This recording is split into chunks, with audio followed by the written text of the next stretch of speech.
make home cooking easy, fun, and affordable. That's why it's America's #1 meal kit.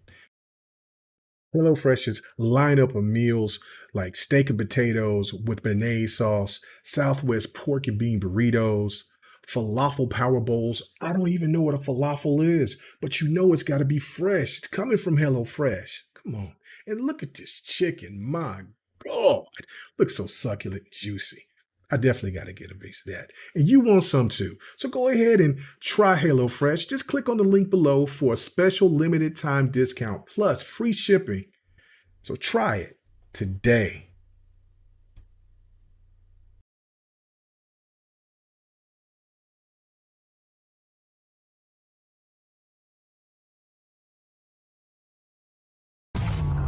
Welcome to the GRG podcast, the place for all your gaming news, plus hot topics of the week. Also remember to follow us on Twitter at KMega4. Welcome to the GRG podcast.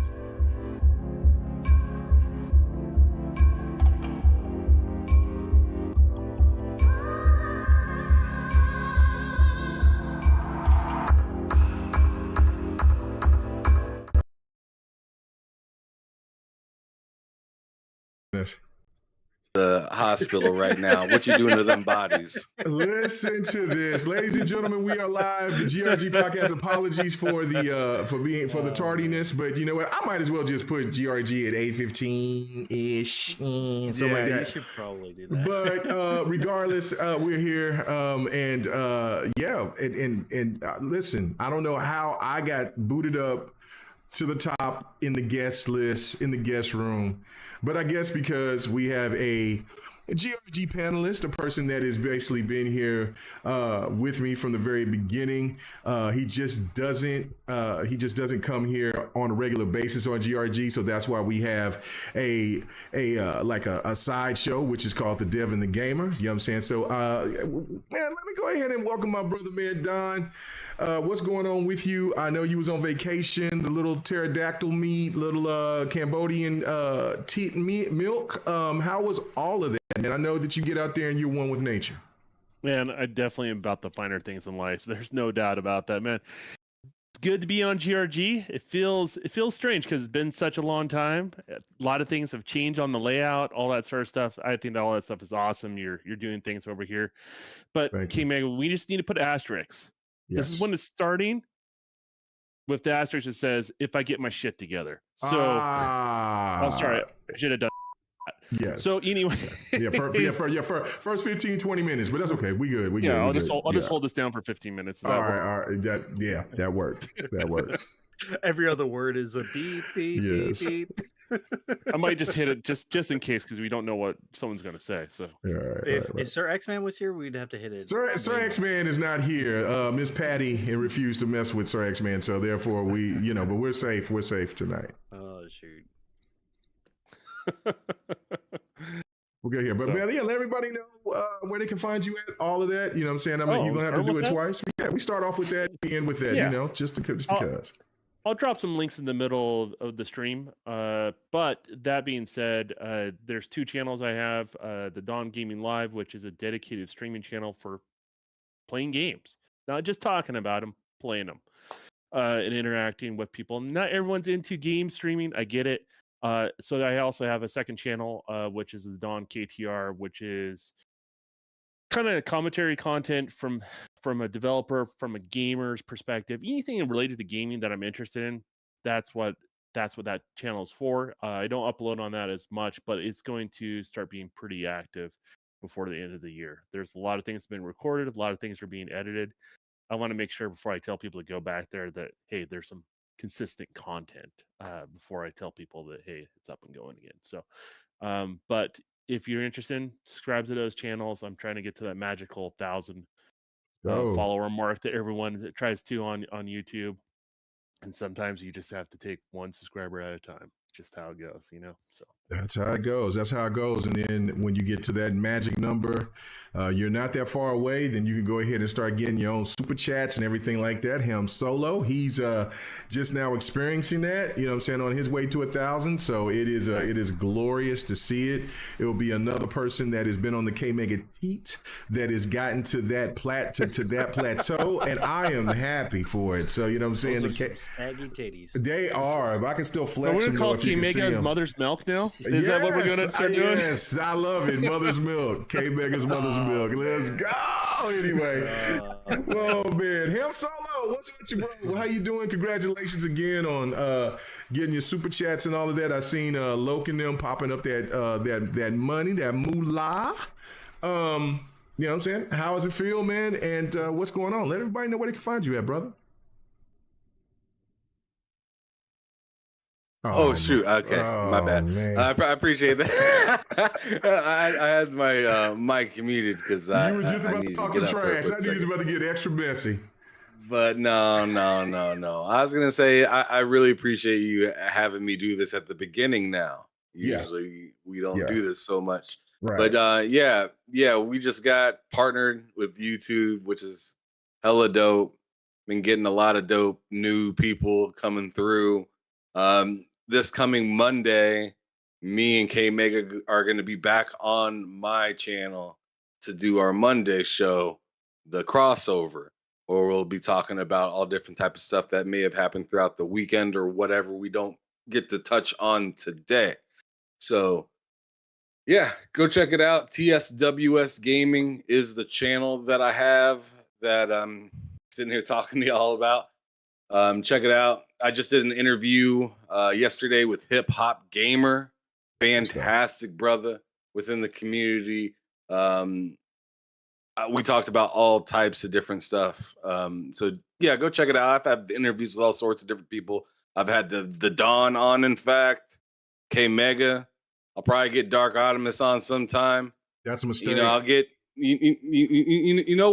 what might be a mistake is getting Viper on, and while he's in that cold storage with them dead bodies. Like, I don't know what he's doing in there. Boy, it's dark. You know, over he there. off the Leave clock it right alone. now. Yeah, This man is off the clock having fun on a podcast. I don't know what he's doing, but he's having a good time. He keep muting himself. Dude, he was rolling around in wheelies earlier. You missed that part. And he was sweating real hard. I was like, man, I need to go Man, live? why he's sweating in a cold storage? Bro, that man working hard. That man working hard doing things he ain't supposed to be. All right, yeah, but I appreciate it. Yeah, let's go. Let's go. All right, let's move on, man. Speaking of Dark Optimus, you know what I'm saying? That head is big and luscious. And I see it, man. You know what I'm saying? Valvine. It's like right there, right? It is right there, man. That, like, ladies and gentlemen, that background is real. You know what I'm saying? Where that man was born in the midst of just, look at it. And his head is as big as a building because he just feels that PlayStation is just dominating. Big brain. He got big brain. Oh my God. Anyway, what's going on with you, Dark, man? Let everybody know where they can find you at and what you got going on, brother. Yeah, what's up, man? Happy to be here. You guys can find me on Twitter, Dark Optimus. You can also find me on Xbox and PlayStation, the same name. You guys can also find me here on YouTube every Monday, Wednesday, Saturday at 5 p.m. Pacific, 8 p.m. Eastern for my live streams. I do live streams just like Don does. His are a little bit better, of course, you know, because he's got all the fixings, the camera work, and all that. I'm just a straight shoot, just right from the PlayStation right onto the YouTube kind of guy for now, but hopefully maybe we can get the camera stuff working and all that stuff later on down the road.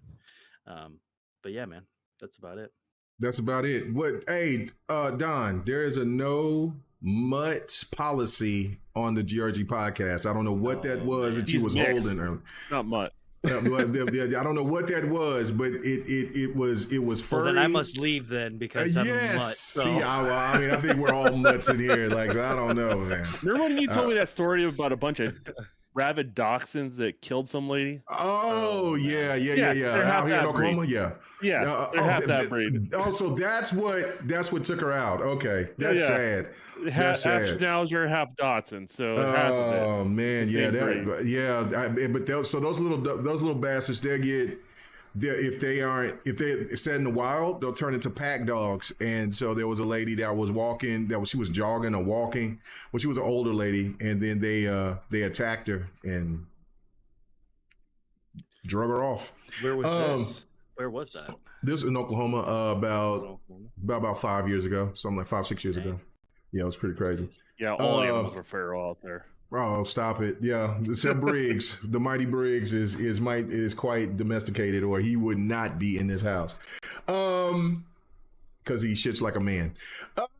Sir X-Man in the chat, he says, "Let's go, GRG. Hit that like and share button, please do. Yes, go and do that for us, people. We would definitely appreciate it. Go hit that. If you're new to it, or if you're new to the show, man, I hope you enjoy our content, and hit that subscribe button, man. Definitely on our way to try to get to 5,000. A couple of hundred away, ready to get to it, man. So hope you guys will get to do that. And then one of our members, man, Dragonheart Yobi, he said, K-Mega's son, the Don. He says, make sure to kiss that ring upon entry to his to his house with the finest of strawberry sodas with a golden straw. Son and Pappy. That is right. That is right. That is right. All right. Okay. Well, gentlemen. Let's get one more. One ugly kid. There's just staying. Listen, but he got a hot wife, so that's all I care about with my children. As long as they got hot, my daughter has a hot guy, pause, and my son has a hot chick, not pause, and you know what I'm saying. And so Don, my other son, hey, you know what I'm saying. Let's go. We got one more panel in him. I almost forgot because y'all made me scared of him when I came in here, and I'm looking and I'm seeing he's sweating. He's in a cold room and it's dark, and he's just like, bro, I'm just gonna cut this camera off. Y'all don't need to be seeing this action. But man, Viper, the venomous Viper, dark Viperous. What's going on with you, brother? Where can they find you? Other than a cold room stuffing bodies. Oh my God. Hello. What is happening here? What is this man doing? Well, that's an improvement. Oh, man. My name is Dr. Shivala, and I'm here to promote some console fashion. And I would like to tell you that Sony will be coming up into the mold very soon. After this week, we shall see Microsoft with Activision Blizzard deal closed. So be thankful that you're not part of that situation. Thank you, and have more console fashion. Goodbye. That was one of the most racist things I've ever seen in my entire life. Oh God! I'm going. Hey, yellow check mark. Yellow check mark. You're yellow done, check mark. I'm done. My channel's done. No Oh man, I let you down. I should have done. Right. The entire time. The entire time. I got you the rest of the podcast though. If he starts going off of going left. Man, hit it. Hey, I did not curse, so you can't. Oh, is he talking again?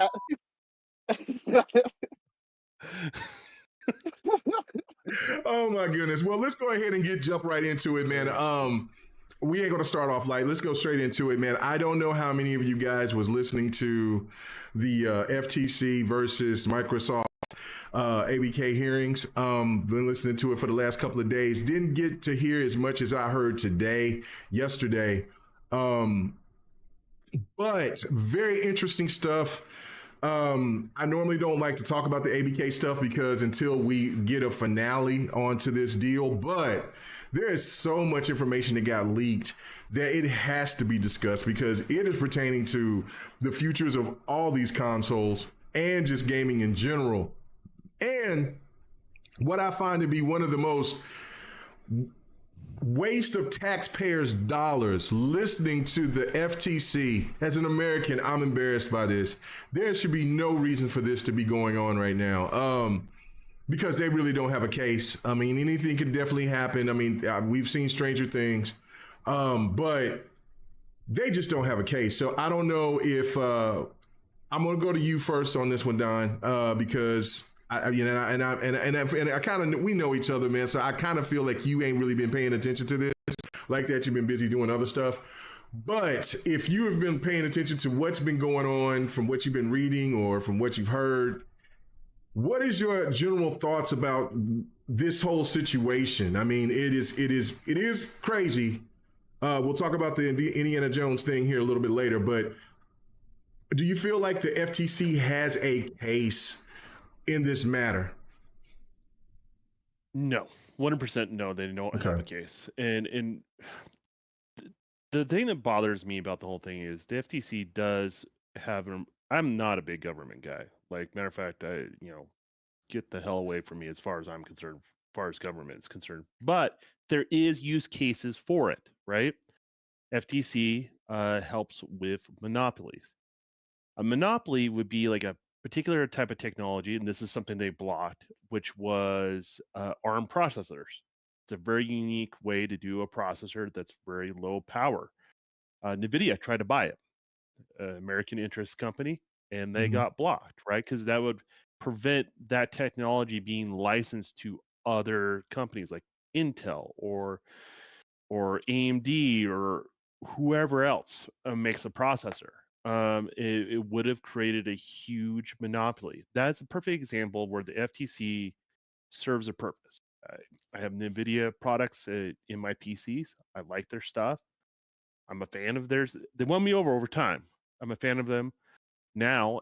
But then again, that would have created unfair competition because it's not like you can come up with a whole new different technique that would have been different. This is different. This is intellectual properties. Anyone can make whatever the hell they want. You know what I mean? So what you're buying is IP and a pre-existing talent base that's there, but that's all you're getting. Nothing's proprietary that Activision has that someone else can't do, and so I just don't think they have a case based on that simple fact there. And it's not guaranteed Microsoft will be very successful with Activision. Matter of fact, I kind of wish they weren't doing this, because I think Activision is not a good company, and it's kind of a mess to try to clear all that stuff out. That's kind of my take on it. But no, I don't think the FTC's got a case at all. So okay, all right. Ham, I know that you've listened to at least the first part of the hearing yesterday. I don't know what you got a chance to listen to today. I listened to it from beginning to end. What was your initial thoughts about this whole process? How the FTC is how the FTC is making their case at this moment? Do you feel that they have any merit, any type of legal standing on this situation, man? I mean, or do you think you see like Xbox is kind of run away with this? I mean, I'm over here reading what ABK is saying in the chat. I'll just go ahead and read it before you say anything. He says FTC has been asking Xbox. Has been making Xbox look even worse. More people are saying that Xbox should lose this since they love playing victim like a pathetic loser. I don't know. What's your thoughts on that, bro? Cocaine is a hell of a drug.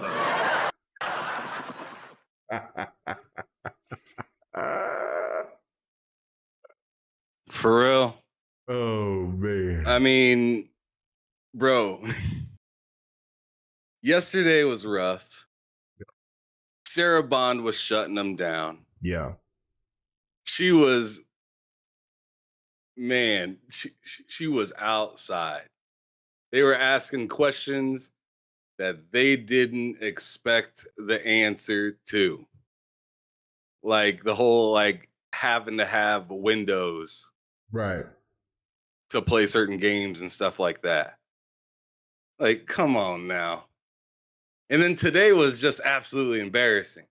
Anybody sitting out here saying that Xbox was embarrassing today, in my opinion, is coping. Like, there is no way that you paid attention to what was going on today and you were like, man, Xbox is sweating. No way. No way. Not to say that they couldn't, they can't get blindsided. Hell, they already got blindsided once so far.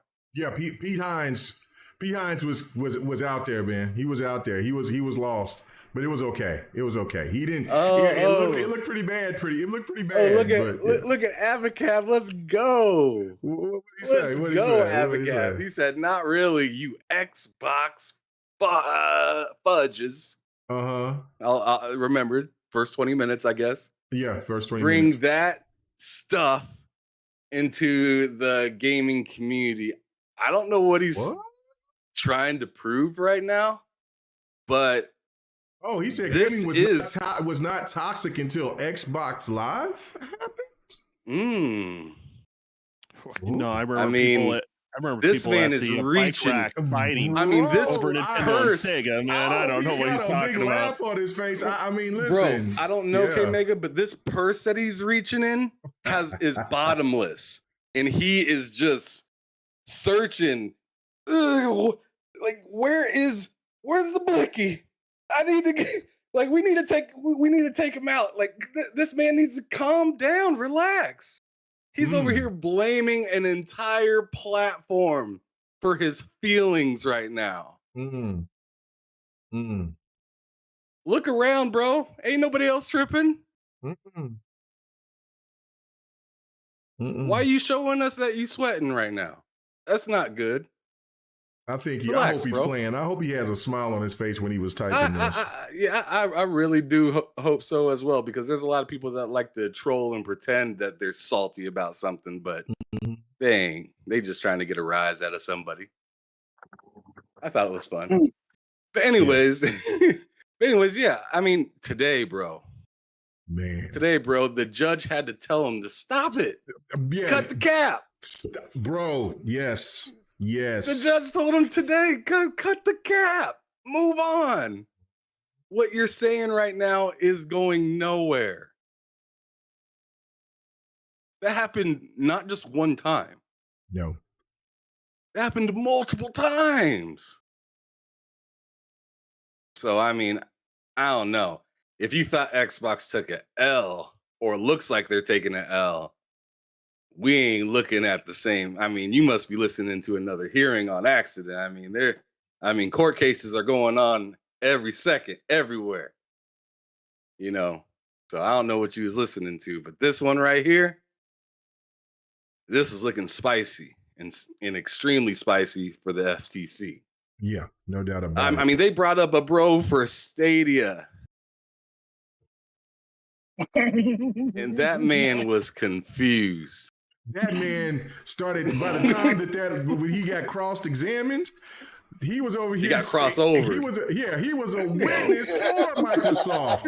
Man, that was it. That was like Jack. It was like a backfire moment. It was. But that's how truth works. True. Right? So that's the reason why we have a system that has the cross-examination, is because you're under oath, and it's not always works, right? But you're under oath, and the other side's got an ability to answer the questions and see if they're, capping or not, right? Like, that's just what it boils down to. And, truth, that comes over with time. and that's what's really going on here. I don't know why. I don't know. It's just weird. It's just so weird to me. People are taking sides on this. It's just company buying the other company. It's historic. It's the biggest acquisition in gaming that I've ever heard of. Right? It's historic in that sense, but outside of that, like, it's just really hard to swallow the case they're presenting. You know what I mean? Like, I feel like I could make a better argument, and I'm not a lawyer. I would go ahead. You had anything else you want to add, Ham? No, I pretty much think that summed it up. It's really cut and dry. No, this case was ass. Exactly. The case was it was ass for the FTC. It was not good. No. Cut and dry. Yesterday FTC had some arguments, and so I would say it was 60-40. Microsoft. This one, there was nothing that the FTC had to offer. I mean, nothing. All right, so let's go ahead and go to Dark, because I'm pretty sure Dark hasn't been paying attention to any of this, because of course he is our resident PlayStation guy that will soon get his Xbox contract here, probably before the end of the year. But for right now, he's in talks to get it. We're in talks. We're in talks. We're in talks. He still has to take. He still needs to take off them.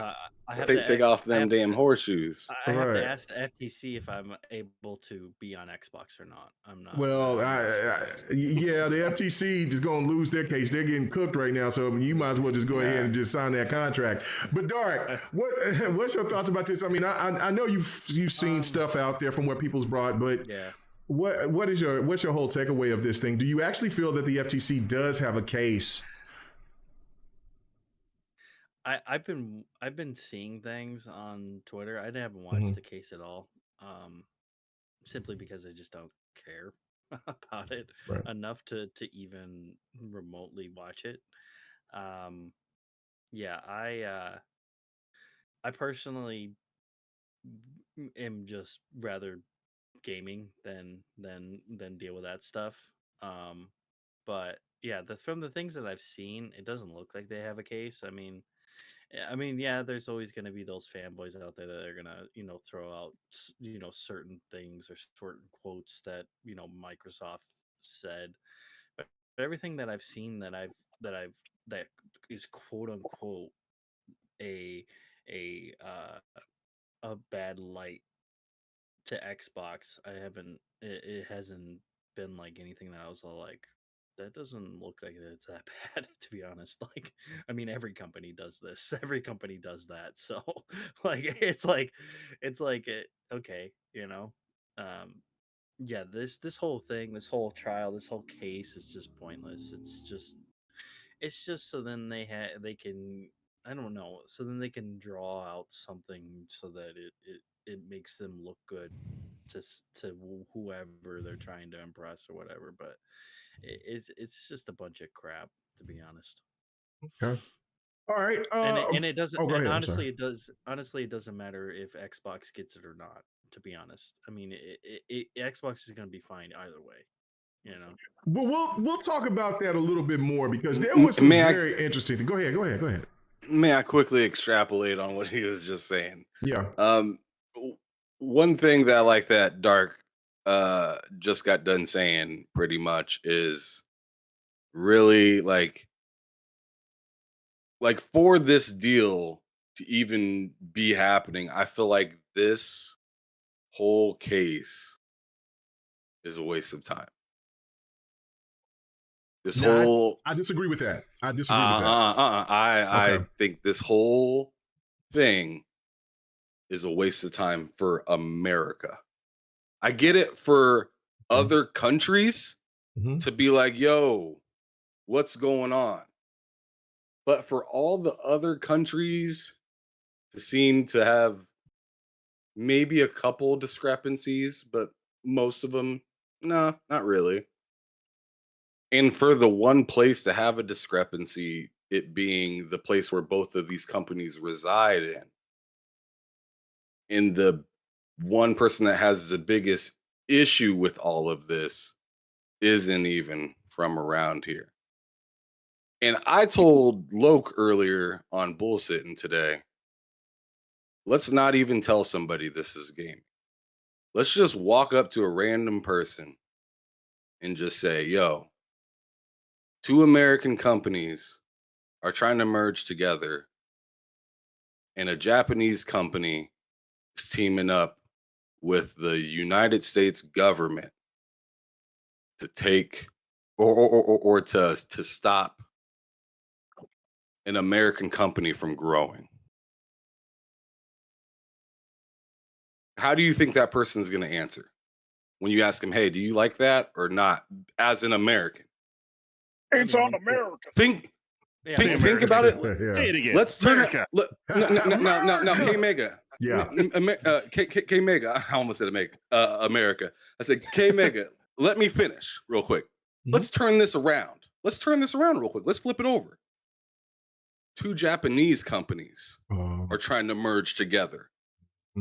American company goes into Japan and uses the Japanese government to stop the merger of 2 Japanese companies.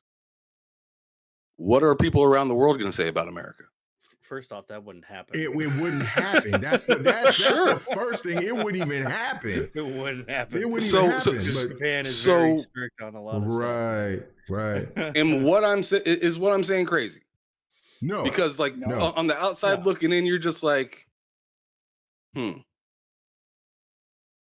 I don't quite understand it, especially when this said company is going, is in a type of business where they're nowhere really near first. They're nowhere near first. And then the opposing competitor asks somebody that's on the same kind of playing field to hit the stand, that being Google.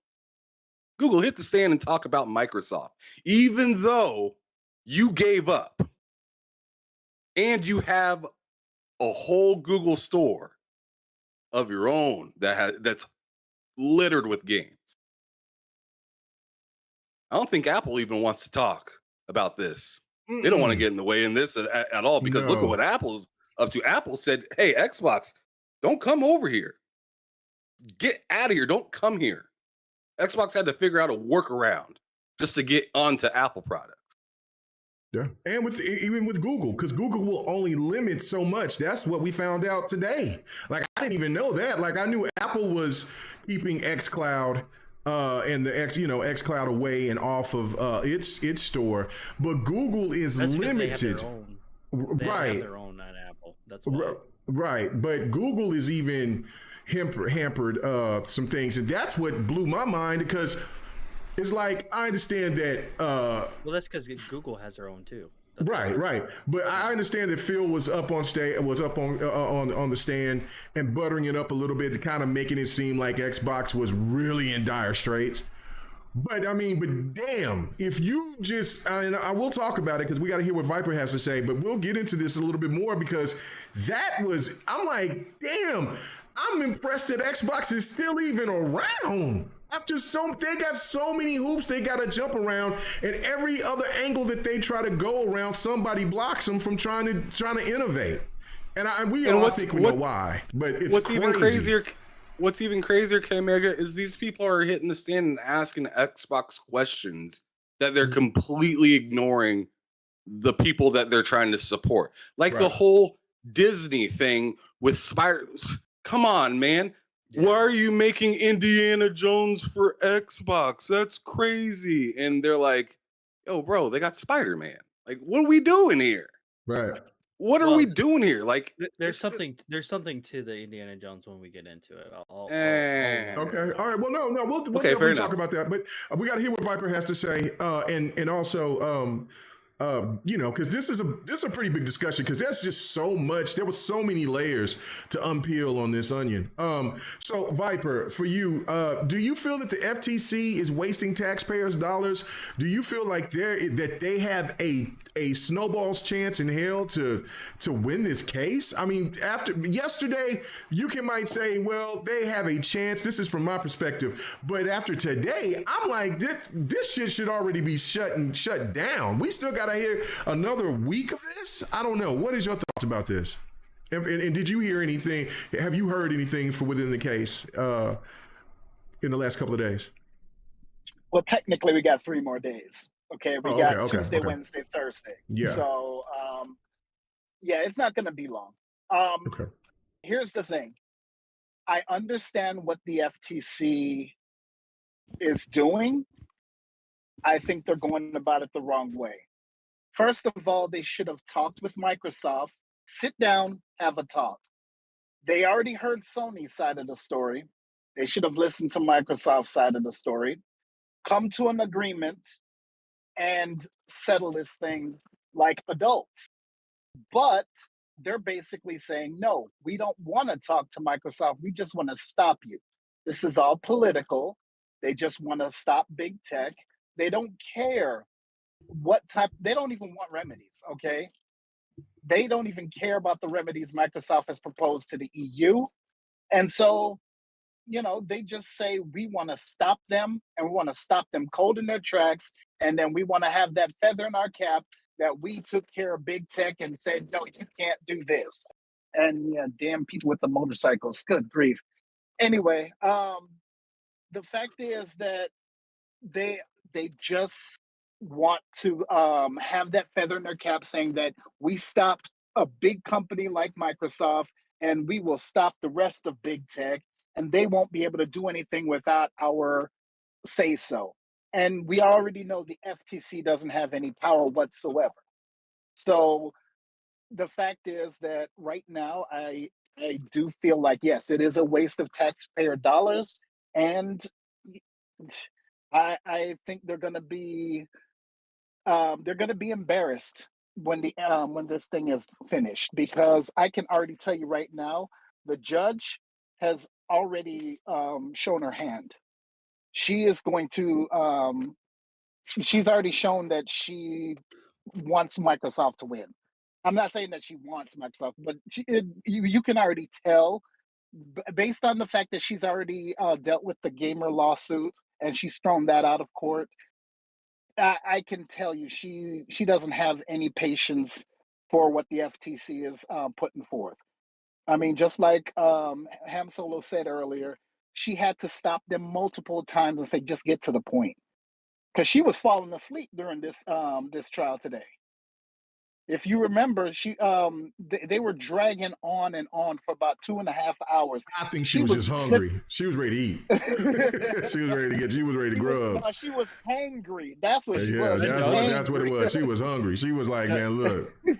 That does play in court cases. If you go too long, like there are strategies and stuff like that. Like, hey, you want to maybe help people to go eat, go do bathroom breaks, all that sort of stuff. And if you don't allow for that, then it can hurt your case. You know, you can have the best case out there, but if you start impeding just, basic human needs, people are not going to be happy with you. So you have to win that person over for sure. Right. Well, here's the one thing that I can point to. So the one thing that the judge did, because Phil Spencer was kind of getting fed up with the FTC. Oh yeah, he's getting a little snarky. Yeah, he got a little snarky. Yeah. He did. And so the one thing that she asked Phil Spencer was, okay, are you going to say it right now under oath that you're not going to take Call of Duty away from PlayStation? Now, the fact that she asked that question and Phil Spencer flat out said, yes, I am not going to take it off of PlayStation. So that right there already debunks the FTC's argument about the console theory of harm. Right. So, I mean, what more do they have? They have nothing. They've had nothing from the beginning. When you have close to 40 countries that are saying, yes, you can go ahead and make this acquisition. How is it that there's only 2 countries out there that's basically saying, no, we don't want this? But everybody else says there's nothing wrong. We see nothing wrong. There's technically maybe 3 because New Zealand is on the fence, but I think they just want to hear the trial before they make the determination. But here's the thing: New Zealand has already missed their date, so they really don't matter. So you can count New Zealand out. They've already missed their cutoff date. So even if they defaulted, basically, is what. Okay. So they don't have. Yeah. They don't want they don't want to like. By defaulting, they're just kind of taking the high road and not getting involved. Okay. What they're doing, so. Okay. And see, the thing is that I do know that because there's New Zealand and Australia is still the Commonwealth of the UK, I kind of see them siding with the UK in a way.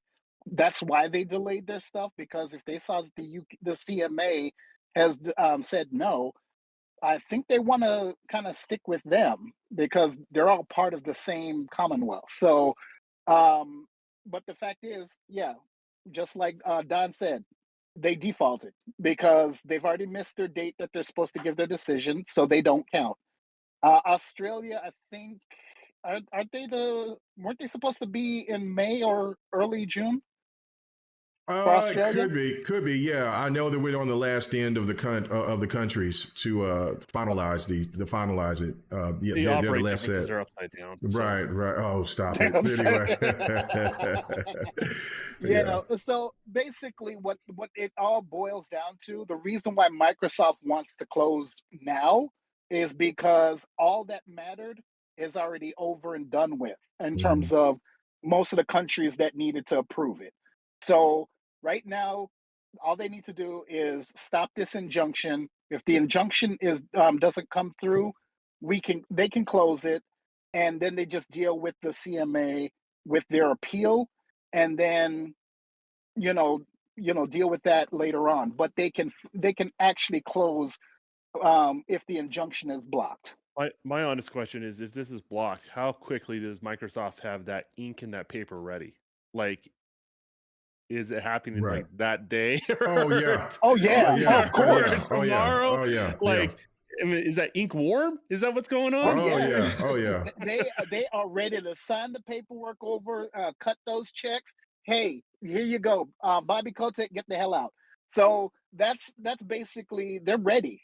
They are ready. As soon as the judgment comes through on Friday, I think closing arguments are Thursday, and I think the judgment will come through on Friday.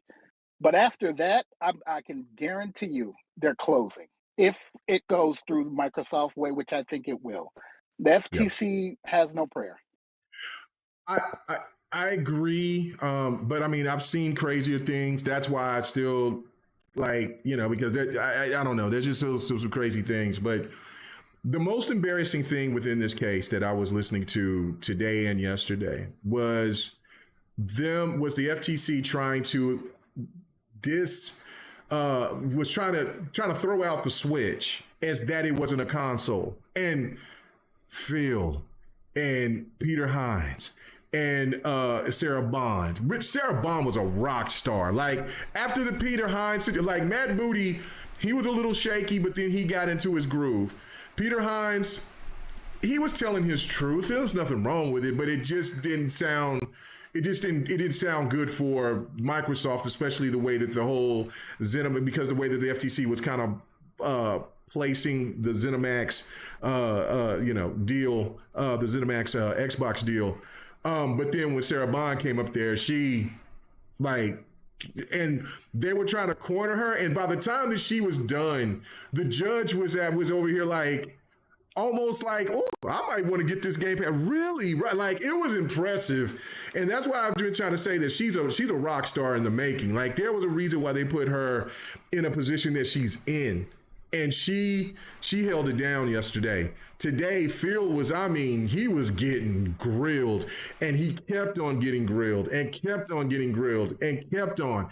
And the thing that bothered me the most was the fact that when Phil Spencer brought up about Final Fantasy 16, when he brought up about Spider-Man, when he just tried to tell him, like, look, exclusives matter, but we have to make another lane. And then when he even bring it to the point of saying, look, we're in third place. We've been in third place for 20 years.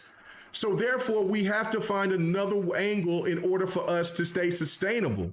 He says, like, we don't have, and the only thing that I can say that the FTC sounded that had one good solid point, but it still, to me was irrelevant, was when he said, look, we have a budget and we can't cross it. And then the FTC's comeback was, well, you got $70 billion. Well, yeah, because we have seen growth, but we ain't seen enough to catch up with PlayStation and Nintendo. I don't understand. I don't think I've ever seen this in anything. I mean, it's not like I watch a whole bunch of court cases or anything, but I don't think I've ever seen a company that is fighting for its damn life to try to have some straight, strong stability be hindered by the top two companies, by one being completely pushed to the side saying, well, they don't matter, and then the other that's number one that is talked about, and that's where we're going to go next. But I want to hear what you guys think about this, what I'm just talking about right now. A company that has completely done all these shady ass things and is number one for damn near 30 years. How is it that the FTC can continue to do that? I'll go to you on this one, Dark. What the hell? I mean, Does that make any sense to you at all? I'm sorry, but what's the question? There's a whole bunch of stuff that I was saying, but the question is, you were saying a bunch of stuff, so yeah, that's why I'm like, I know. that's why I'm like, and I saw them what was the beady ass question? eyes move. I was like, I started rambling. Basically, the question is that have you ever seen a company pretty much be in third place, try to make an adjustment to try to get up into the gaming or into whatever space and try to make themselves more viable, but get shot down because the number one company is doing all the complaining? Have you ever seen anything like that? No, not in gaming. In other industries, yeah. Please let me know what other companies, because I don't know. I've never seen this before. You've seen it in film, Oh, where okay. there's other companies who are like kind of like second place or third place that are like, we got to do other things in order to generate that revenue, keep the the people in the seats kind of thing, yeah, I mean, this kind of stuff, it happens, but it doesn't happen as publicly as this has been. This has been more public because of the fact that it's two major, like it's two really major conglomerates coming together, right? Like Activision, Blizzard, King, ABK coming with Microsoft Xbox, right? So, and say what you will, ABK is huge, compared to anything in the gaming industry. It's bigger than EA. EA used to be really big, but I think it's Right. even bigger than EA at this point, just because of the Call of Duty franchise alone and Candy Crush alone.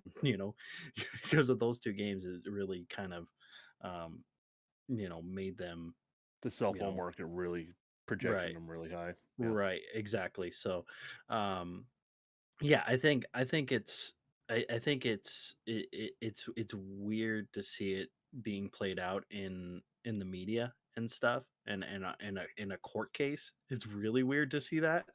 You don't normally see that ever. Like, I don't think we've ever seen it where with the film industry at all. That kind of stuff. I mean, you might see like a court case for something like that, but it won't be publicly. It won't be public or anything like that. It'll be like behind closed doors kind of thing, where the lawyers are sitting at a table, the other lawyers are sitting at another table, and then the judge is sitting at behind her desk waiting to hear what they have to say, kind of thing. This is definitely being blown out of proportion to for some reason. I don't know why. Yeah, no, I agree. Hey, K Mega. Yeah. I'll be right back. I just wanted to let you know that. Okay. All right. Thank you. Viper, what about you? Have you ever seen anything like this? I mean, Dark just sit there and said that he's seen this in movies. I personally haven't seen anything like that where a company is over here basically trying to be more competitive, but then yet they're hindered not only by their own country. Good example but is you saw it with Disney and Fox Animation when they were trying to compete with each other with Pixar. Pixar was trying to compete with Fox Animation with Ice Age and stuff like that. You seen that.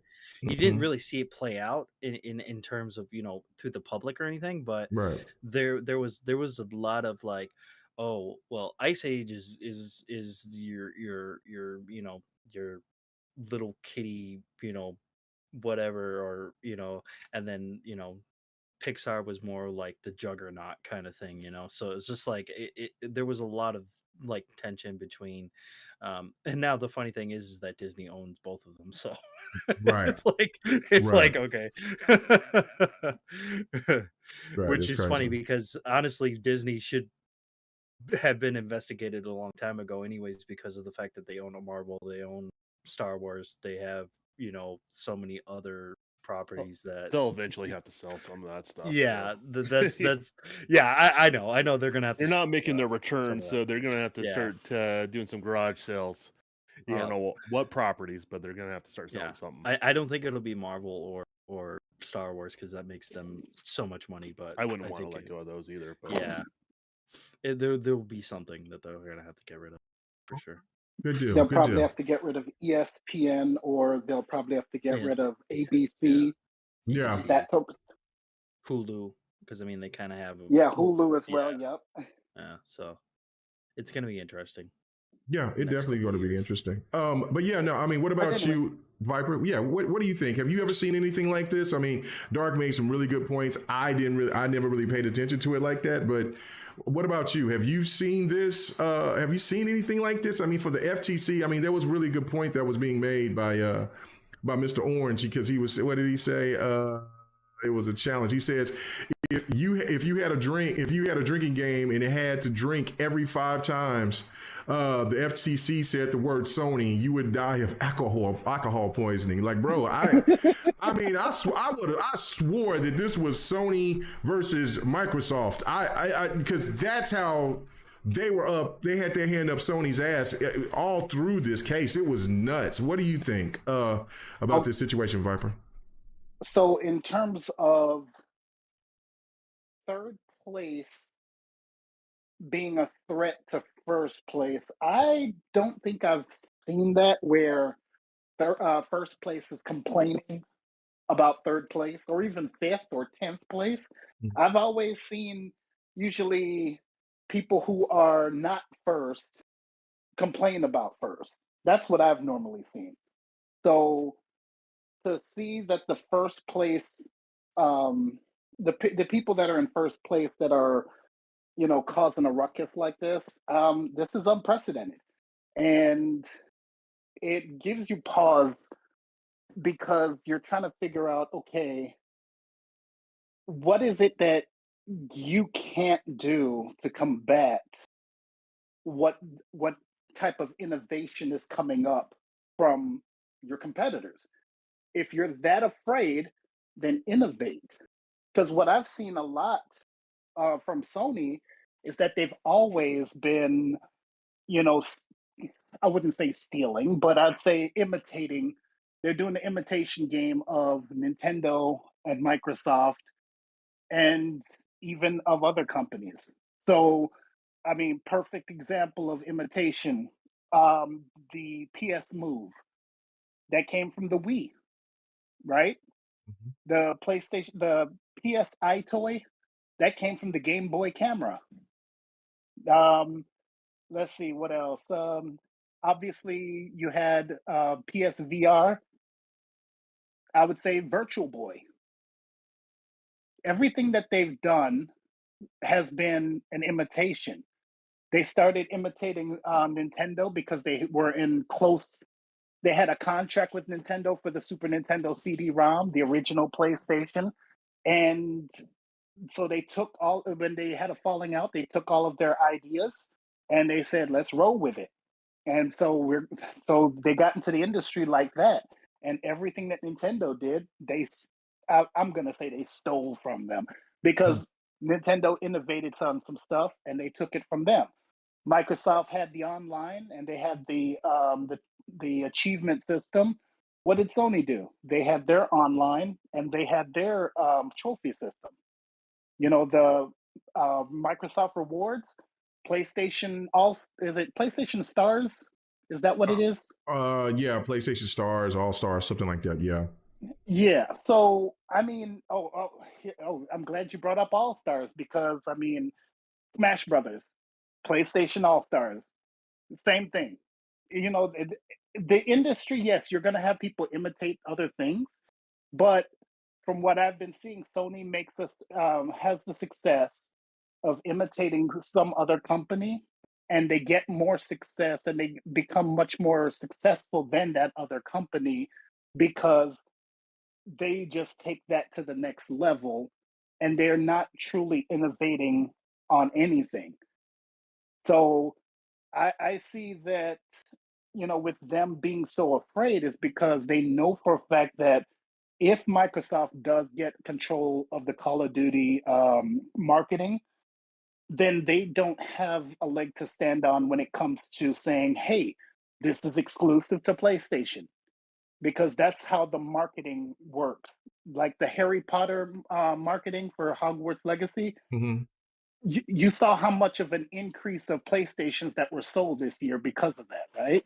There was, like, it grew like 300 to 400% because people thought that Hogwarts Legacy was exclusive to PlayStation.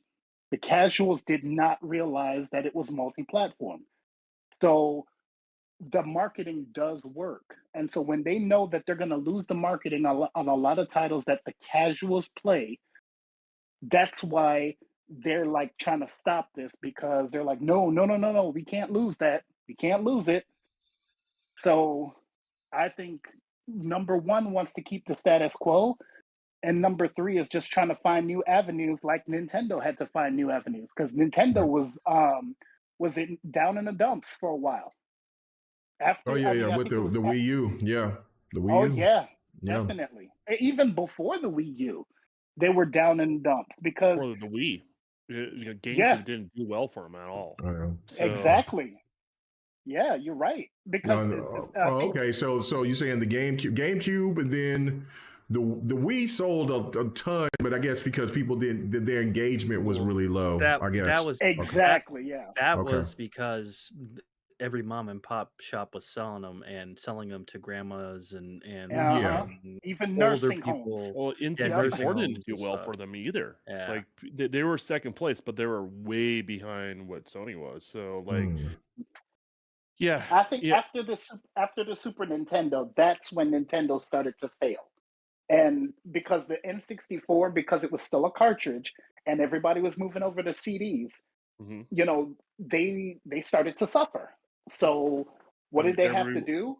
Everyone who went to CDs made more money, right? Exactly. The studios, the publishers, and the platform provider, everyone was making more money. That's why they couldn't compete in that space because of that decision. So they had to come up with more innovative stuff throughout their entire life, and basically now Nintendo's number one, if you're going to consider Nintendo part of the gaming market, like the FTC and CMA. Shit. Right. But I mean, the fact is they're number one right now because they had to go their own route. They had to stay in their own lane and innovate their own way, and not try to compete with Nintendo. Not try to compete with Sony and Microsoft. So now Microsoft has to do the same thing because they need to be in their own lane, because they can't compete with what Sony is doing. Sony is too much of a juggernaut for Microsoft, and so now they have to do something different. And Sony's complaining because, that's not fair. Microsoft has the money to do this. Microsoft has the money to do that. Well, stop doing those timed exclusives. Stop doing those third-party deals. Stop money hatting, and figure something out to compete.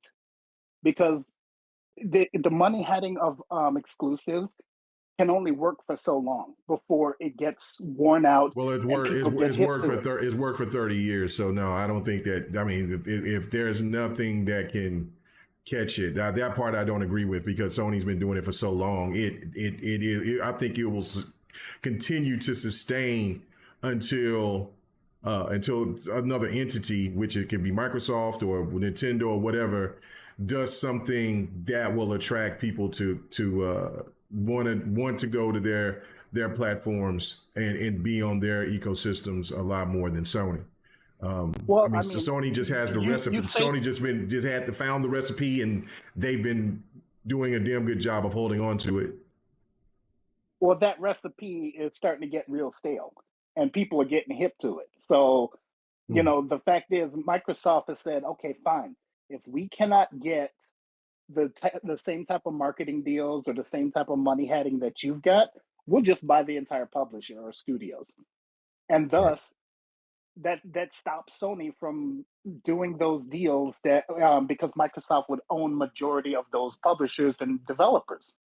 Now, granted, I don't want a monopoly in the industry, but I'm saying we need to, try to make it fair for everyone to have access to these titles.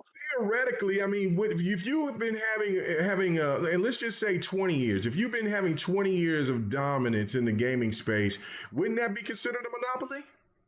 Yes, it is. So I mean, yeah, like, so I think, you know what I'm saying, like, to me, Sony has been playing this game for so long and they got it practiced. That's why I was disagreeing with him, was that I think that this trial is very necessary, because I think it opens the eyes not only to the gamers that don't really know the ins and outs of what's going on with gaming, but it also gets these governments to start paying attention, because you can see that the government had no clue, no idea what the hell was going on with the gaming.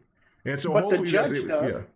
Well, no, judge does, because she has kids that have gaming systems.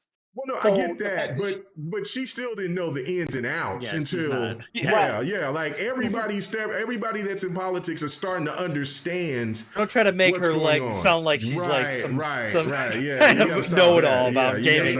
Yeah. I'm not saying she's a know-it-all, right? But, you know, we live in a world where people don't know where milk comes from. Exactly. Yeah. Exactly. Like we live in that world. You know, I have a joke about milk, but I'm gonna leave that till after the show. Oh my goodness! All right. So let's go ahead and let's go to you on this one, Don. And I mean, Viper said a whole bunch of great things, but the original question. Hold on, let me read the super chat before Sir X-Man gives me a call or a text or something. Got a super chat. Sir X-Man, thank you, appreciate it. He says Sarah Bond went after the FTC like it was Viper talking. Oh, well, like it was Viper talking. Okay, got you. So Viper, you got a shout out. All right, thank you. Thank you. All right, so Don, what do you think, man?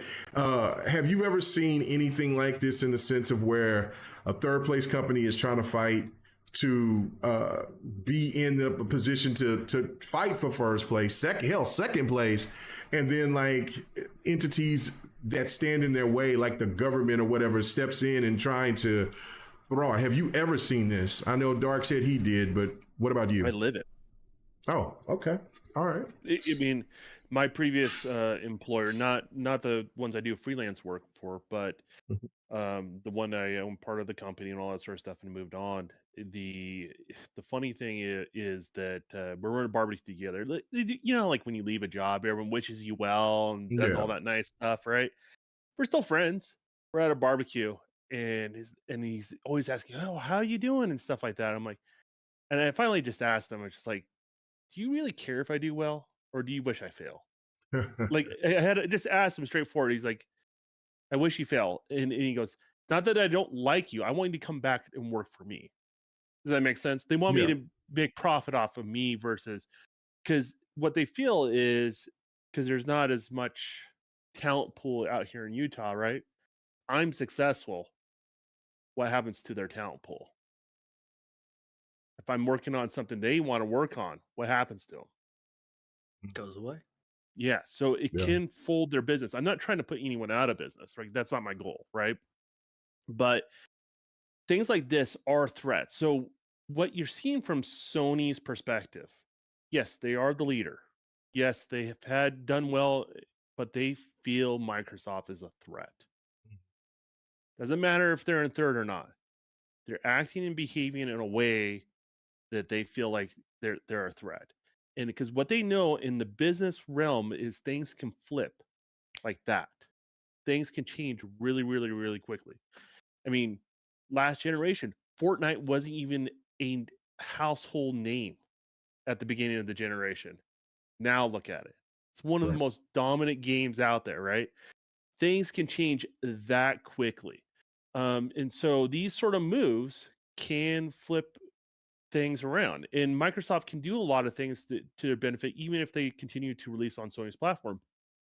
My biggest question is Sony going to act so butthurt and not allow Call of Duty on their platform if they lose this case? That's a great question. Yeah, because sometimes business gets a little personal. Matter of fact, some of the best business stories are when people got a little too personal. Lamborghini wouldn't exist if it weren't Ferrari offending the founder of Lamborghini, right? The Ford GT wouldn't exist unless they got to pick a fight with Ferrari once again, right? Yeah. So these sort of business things where people have big money and they have opportunity, sometimes they take it a little too personally. I don't think Sony should do that.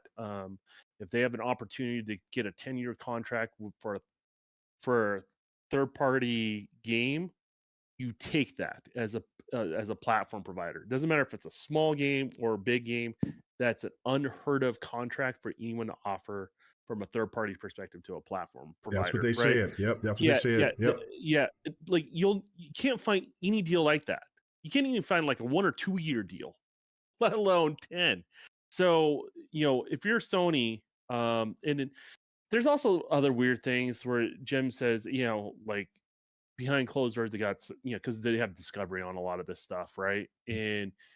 And he said, it kind of hurts, but we'll be fine over at Sony. They said that behind closed doors, but then he says something totally else in the public to get everyone else all riled up, to kind of leverage the PlayStation community, which I have a problem with, right? Because what Jim Ryan's doing, he is playing the heartstrings of his fan base to do his dirty work for him.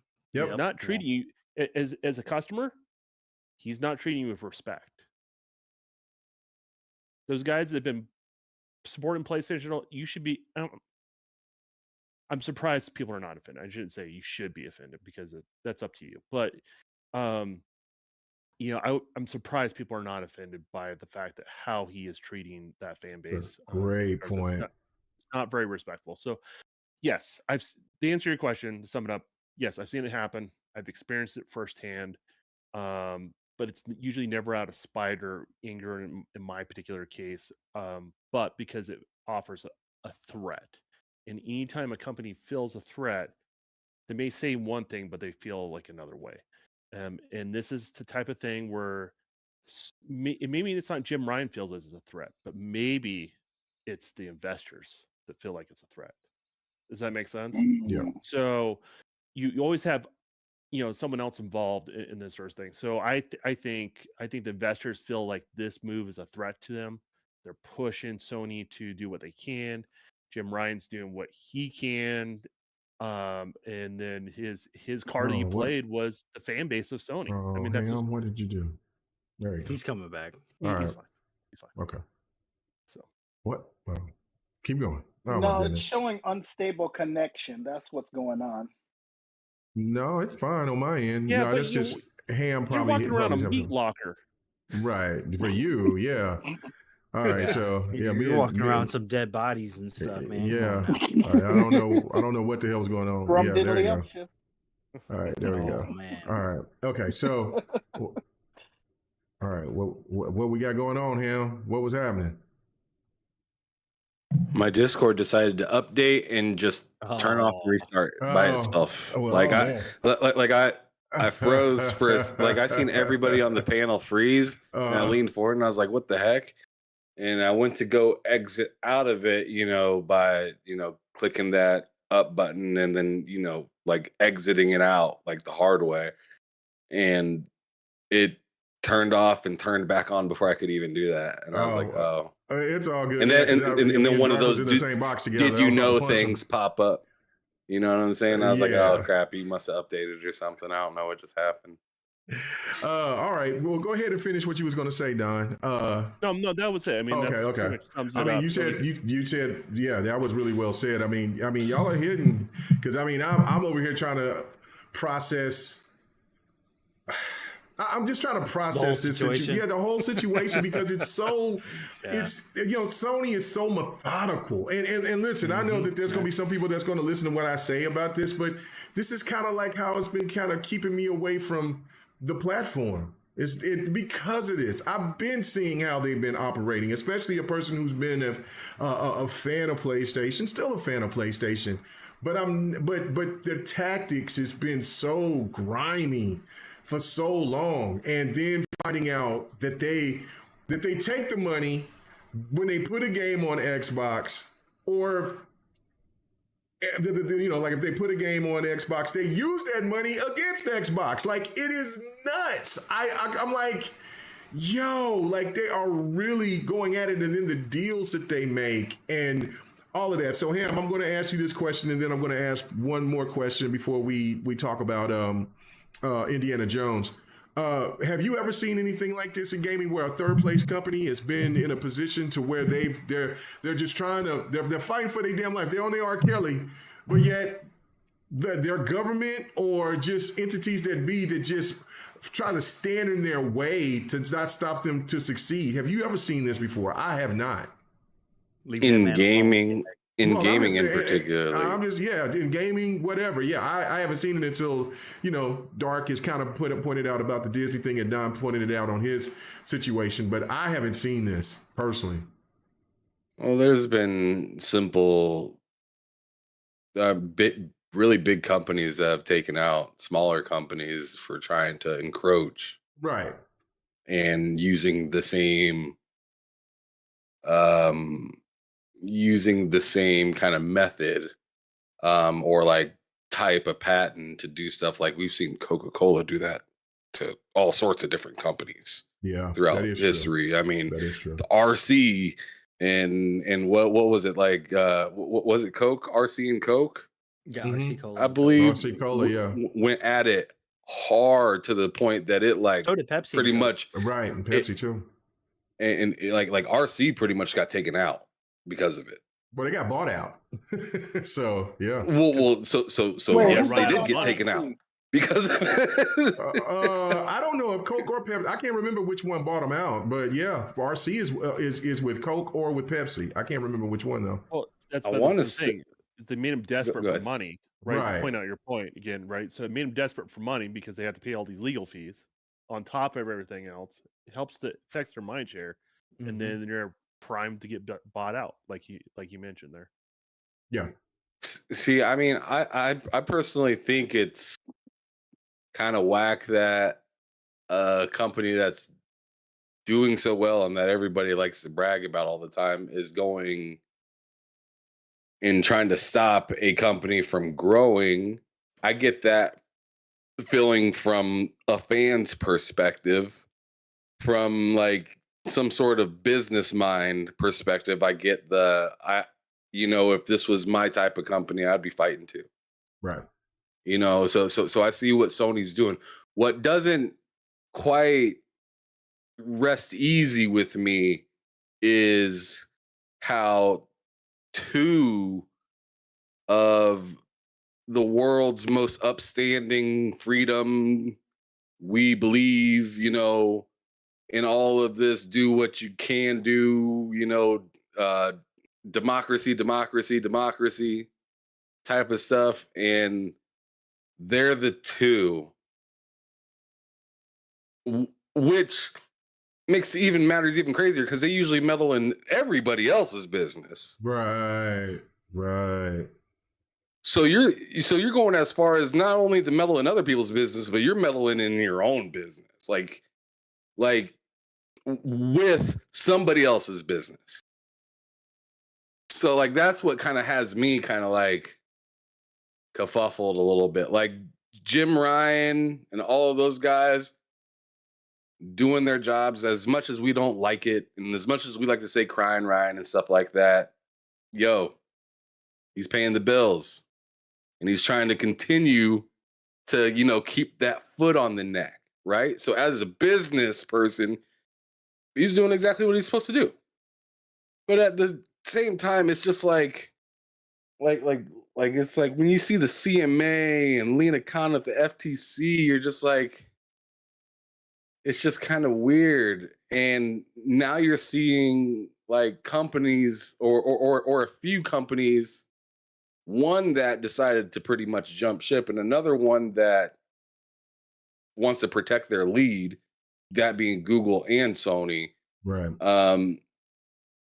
They're like trying to stifle something just to protect what they are both pretty much in the lead of right now.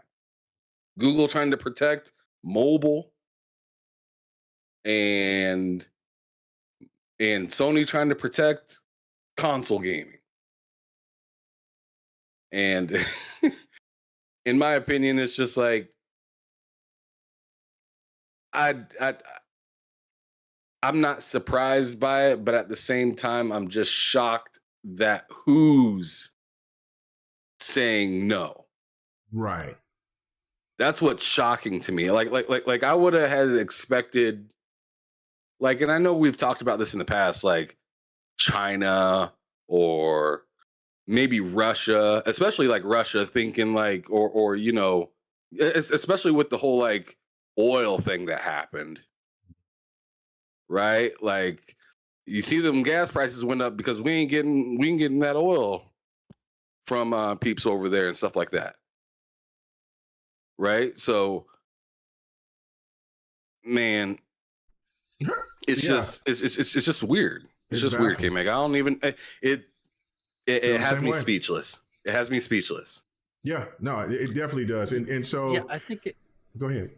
I think it's more about like it's not really that these companies are doing what they're doing to stop it. I think it's how they're doing it is the real issue. You know, for a lot of people, that's the issue.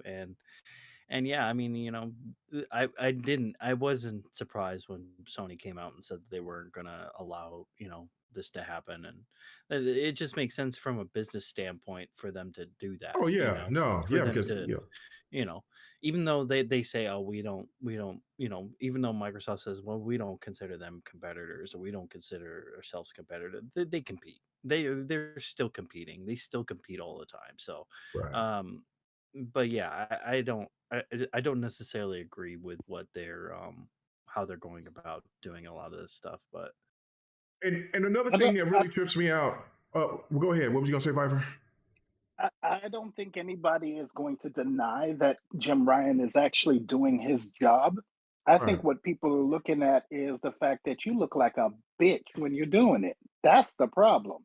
Well, I mean, I mean, he does. I mean, it does make it sound like he's crying about it. Yeah, right. It kind of does. Yeah. I get that. In the beginning of this, he sounded real ridiculous, but I mean, it almost worked for him. If the UK, I mean, if the EU didn't sign up on this, then Jim Ryan would look like a genius and probably got a raise and they're popping champagne because there was no way that this deal was going through.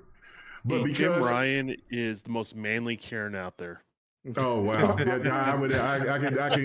agree with that. But the one thing, and listen, it's really funny because politics is a funny thing, right? And I guarantee you, if the EU was still, if the UK was still a part of the EU, this deal might not have gone through. But because of Brexit, I think the EU is tired of the UK and trying to put and was trying to let UK know you don't have that standing anymore. And I think also because of the FTC and how they're doing things, they're making American look not only ignorant as hell, but also weak because people around the world is looking like, hold on, these are two American companies and you ain't even trying to ride for your own? Okay, that's your business. But that to me is just a horrible standing. But last points on this, and very important because there's so much to unpack. Like I said, there is. Xbox we could have was forced. A whole podcast on this. Yeah, this. Yeah, I mean, we might only have just 2 topics tonight. I don't know, but this is what's really crazy. Yeah, please not though. Yeah. But this is what's crazy, right? Sony played the game so tough, so cold that they were like, okay, Xbox, we heard that you was having that you was over here getting that you got the money. Everybody talks about you got the money, but what we're hearing is that they ain't trying to give you that money. So they made deals and stipulations that just drove. I mean, they raised the price of their deal with Activision. Activision goes to Microsoft and say, look, you got to pay us more because you're third place. And if you don't pay us more, the way that Sony has us contracted, you ain't going to get Call of Duty on your console. When I heard that, I'm like, what? And so again, this is why why they keep talking about Phil Spencer is this, Phil Spencer doesn't do anything, he helps, he lies. Phil Spencer has been going out and his team has been getting out there, getting after it. The same thing happened with Starfield. I mean, that was Starfield, but with Ghostwire Tokyo and Deathloop, and they were going to do that with Starfield, but they didn't. But they didn't have the contract up yet. Or Sony would have done the same thing and forced Deathloop and Ghostwire Tokyo and Starfield. I thought it was going to be timed exclusive. No, Sony was going to have those games not ever come onto the Xbox. So what did there was nothing else that Phil Spencer and that team could do but just go ahead and say, look, Sadia, hey, either and that's what makes so much sense about that article that was from GameSpot many moons ago that came out like in 2018, 2019, that when Phil went to talk to Sadia and said, look, either we're all in or we're all out, and I bet you that had something to do with that because these negotiations happened way further and farther along than we ever know about. And then so when Sadia gave the green light, and then they talked to the budget person, that this woman that's supposed to be a real stickler on the budget, when they all talked about it, and they all talked about it, that's when Phil said, okay, let's just say hell with this. Let's go ahead and let's buy this shit. Let's cut out the middleman, no second party bullshit, none of this. We're going to buy it. This is an open discussion. Anybody can jump in on this. What is your thoughts on that?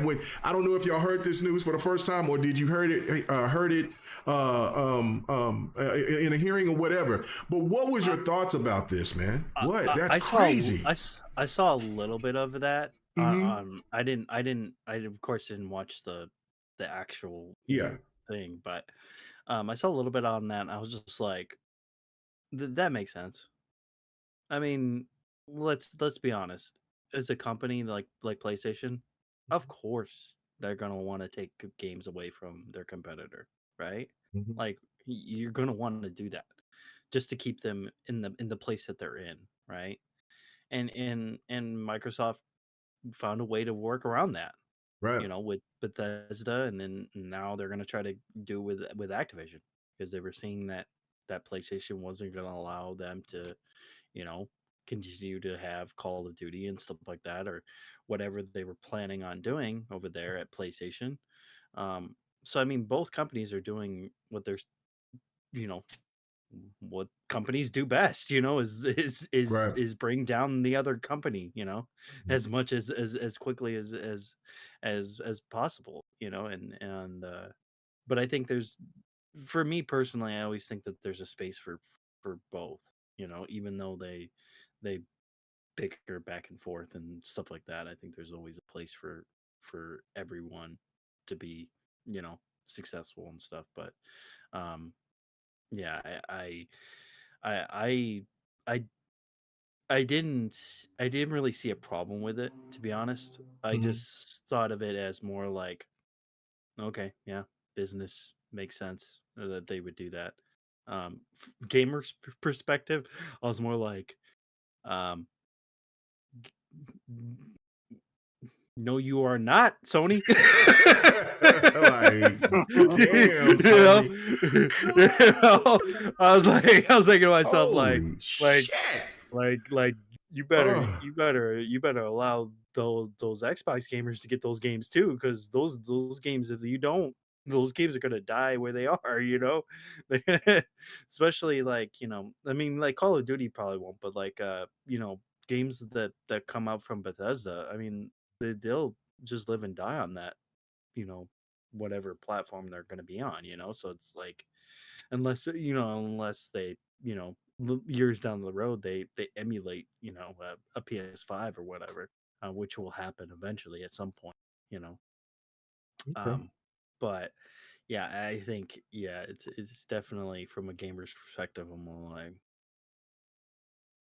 come on now, Sony. Don't be sticklers. Come on now. Oof. I don't know. Anybody, go ahead, man. I know that this is all about competition. This is all about, you know, business as usual. You know, you want to basically be number one. This is competition at its finest, and you'll do anything to try to be in the first place. But I did not realize that Activision Blizzard was actually telling Microsoft, hey, either you pay us more money or give us more of a cut of the game, or you're not getting the game. That one surprised me. That blew my mind. And I'm like, whoa, this whole time we're thinking, oh, Microsoft is just only third place. They can kind of get it. No, they were bent over the barrel and there was no lube. So I'm trying to figure out, oh, damn, how's Microsoft gonna fix this? And to hear that they had to give them 80-20, that was yikes. I'm like, I mean, did Sony do 80-20 with Activision too? No, absolutely not. No. There was a regular deal. Sony just paid more and forced Activision to and told Activision that you need to make this arrangement with Xbox for us giving you this extra money. And so Activision did. So like Activision was like, hey, Xbox, hey man, you third place. The market leaders over here flexing, and you know, this extra money, we like it. So you're gonna have to ante up. Okay. And so Microsoft is like, I'll buy them. Well, yeah, right. Exactly. Right. Microsoft, and that's when those discussions came, and it was like, we're going to do the same shit that we did with ZeniMax. On top of the fact what Phil was saying, that we seen that Activision in the mobile market is very viable because everybody else that has a mobile apps like Apple and Google and all them, they're making sure that Xbox stays in bay. So that's what I was trying to say. Like, damn, it's impressive that Xbox is doing what it's doing.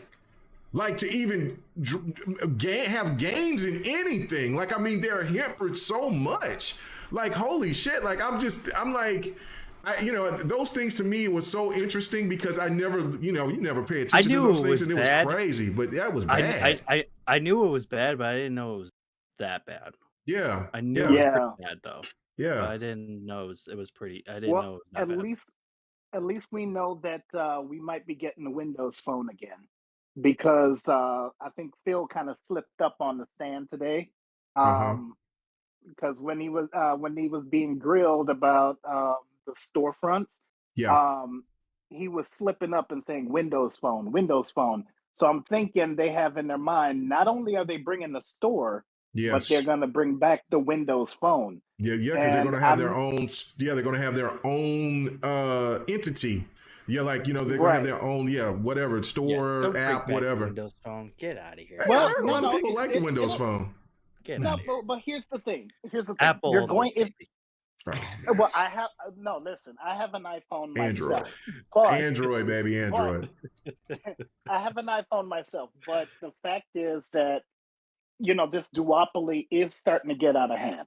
Okay, and I know that I don't know if it's the EC or the CMA that's going to try to force Apple and Google to allow for another store to be sideloaded. I think that was one of the things that they were talking about. But if that does go through, Microsoft can sideload their store onto an Apple phone or an Android phone. But I think it would make much more sense that they just bring out the Windows Phone again, but this time a much better version of it than they did last time, because what they did last time wasn't all that great, and that's why people didn't buy into it. But now you'll have, Xbox on there, you'll have other things integrated into it that will make it a lot better. And when you have Activision Blizzard King in there, yes, you will. I would say you'd probably start to dominate, and you'll get more people switching over to a Windows Phone. Okay, so question, guys. I'm pretty sure that Don might jump in on this one, but this is why I think when other people think about talking about Sega and that stuff, I think I think they've already have a good relationship with Sega. They already got that sewn up on that to where they don't need to acquire them. I think that where Xbox's next power move is a Steam, or trying to do something with Epic or something of that nature. What do you guys think of that? Because I mean, when you're talking about that, there's this, when they get into the mobile space, They're going to have their own store. They're going to do all this other stuff. And remember, I brought up about a year ago or so about what Gabe was saying. Like, look, he ain't going to be doing this too much longer. And Gabe has got a good relationship with Microsoft now. Who's going to take over for Steam? They don't need it. Yeah, they don't need it. No, they don't need it. So okay, what you don't understand, people don't understand the relationship with Steam. Steam is one of Microsoft's biggest customers. Mm-hmm. They're already making money off Steam. Mm-hmm. Okay. Right. So it's that business model where you don't want to be the person on the top of the pyramid. You want to be the foundation because everyone funnels that money towards you. Does that make sense? And Right. that's always been Microsoft's business model. So would they take more of a profit? Yeah, possibly. Can they rebrand it as the Microsoft Store? They could do that too, as far as branding is concerned. But if Steam stays the way it is, it doesn't hurt them any sort of way. Matter of fact, it still helps them. But I would say this: the thing people need to look at Microsoft and look at big business, right? Think of it like an MMA fight, right? If you're a boxer, say Sony's a boxer, right? And he's fighting against somebody that can kind of box. They can throw some punches, but they're not really the great of a boxer, but they're more of a grappler, right? And then maybe do some other mixed martial arts, right? You're going to try to bring them into what your strengths are. Does that make sense? Yeah. So what you're seeing from Sony is their strengths. They've kind of got this third-party relationship, exclusive deal sort of thing kind of going. They'll strong arm certain people. Activision, I guarantee you, didn't really even flinch a little bit when they started asking for more for Call of Duty because you're like, you know what? Sure, you did whatever, right? And so they were steering that conversation. Now Microsoft's doing the same thing. They're trying to basically play to their strengths. They can acquire studios. They have more platforms to release their products on, right? They have, their products are evergreen now. Like if you buy it, anything under the Xbox store, it not only plays to your Xbox, but your future Xbox, your PC, stream it. You can do all that sort of stuff, right? So the thing is, Microsoft is trying to steer the industry into their strengths, and then Sony's trying to steer the industry into their strengths. And whoever can win that will be the top dog eventually as time goes on. Right now, it's Sony. We'll see if Microsoft's able to steer this with Activision. That opens more doors for them, right? Like, you think they're going to stop Activision once they require it? No, and the FTC does not want another embarrassing loss. I seen somebody in there say, "You think the government ain't going to have it? Government going to sit their ass still because they just got their ass shellacked if the FTC can't win this case because that would tell you that the court the judges will not side with them, so therefore they'll just stay out of it." Well, then you set a precedent. Right, that's a lot of people don't understand when there's court cases why they're so important. Sometimes these big, high profile court cases, depending on how those cases go at the highest, like at the federal level, it does set precedent that lower courts follow. Does that make sense? And lawyers will cite that stuff. So this is kind of important for Microsoft more than just Activision. This can leverage a lot of other acquisitions, and I think there's a couple studios that are on the docket as soon as this deal CD Projekt Red, baby. I don't know about that, but what is it? Another. People Can Fly. I wouldn't be surprised if they get bought out. Yeah. It looks like there's something in place so that can happen. Crystal Dynamics. Aren't they? Oh, that's right. They don't own the Tomb Raider IP. That's Amazon, but Amazon owns that now. Yeah. Crystal Dynamics is independent. Gotcha. So yeah, we'll see where that goes too. That's a possibility for sure. Well, anyway, very interesting. Hey, you've listened to all this. What is your thoughts? He's on mute. He's playing Diablo. Yeah, he's sitting there playing games, man. Look at this man. He's not even paying attention. I can see the his eyes are going back and forth like he's resting the controller just under frame, right? Yeah, he's not even paying attention. He's not even. Yeah, he's not gaming like this. He's gaming like this. Yeah. He's on Diablo. So I don't know. This ain't no Diablo, bro. This ain't no Diablo. Oh man. Okay, so what game are you playing, Ham? What game are you playing? Nagano Winter Olympics. Oh wow. Oh, I thought it would have been Jet Force Gemini. Interesting. Nah, I'm playing a little Winter Olympics. All right. Nice.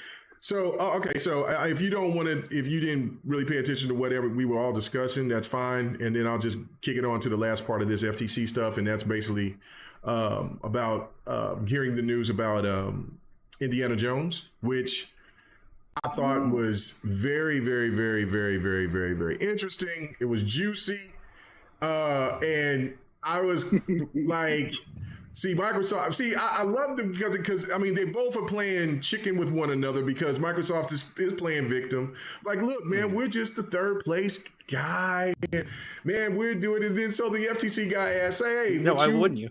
Why wouldn't you play victim? Right. Why not?" And he said, but you're making games exclusive, but you say you care for everything else being on everything. Well, Starfield is not as big as Call of Duty. That was the one right there. I said, oh, got him. You got him, Phil. You got him because Starfield ain't even out. So we don't know how big that game is going to be. Exactly. Right. And so like, like he brought up Diablo and he was bringing up other stuff and trying to make him say other stuff, but Phil was not going to fall for that bait. But what was telling to me was that, like with the Indiana Jones, when that lawyer brought that up yesterday, they were trying to make it out to be a big property, but then Sarah Bond was basically like, "Yo, you know what I'm saying? We don't know what's going to happen." But yeah, it's just because I think it was Matt Booty that it got leaked out first, and then they asked Sarah Bond later. But oh no, it was Peter Hines. I'm sorry, it was Peter Hines. And then but then they brought up Spider-Man again. Like so, it's like so. Come on, man, make a decision. So again, this whole situation with Indiana Jones now confirming to be exclusive, is Xbox going to pull the rope-a-dope and say that they're going to put a lot of their games on other platforms, but still keep going forward on what the strategy is that most of these games from these studios that they got will remain to be exclusive on Xbox and on Game Pass. I went to Ham on that one. Sorry. Okay. So I'm going first on this one. Yeah. So as for Indiana Jones, I mean, I'm not surprised that it's exclusive.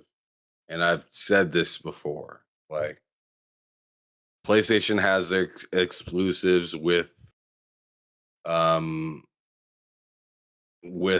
Disney and Marvel or whatever.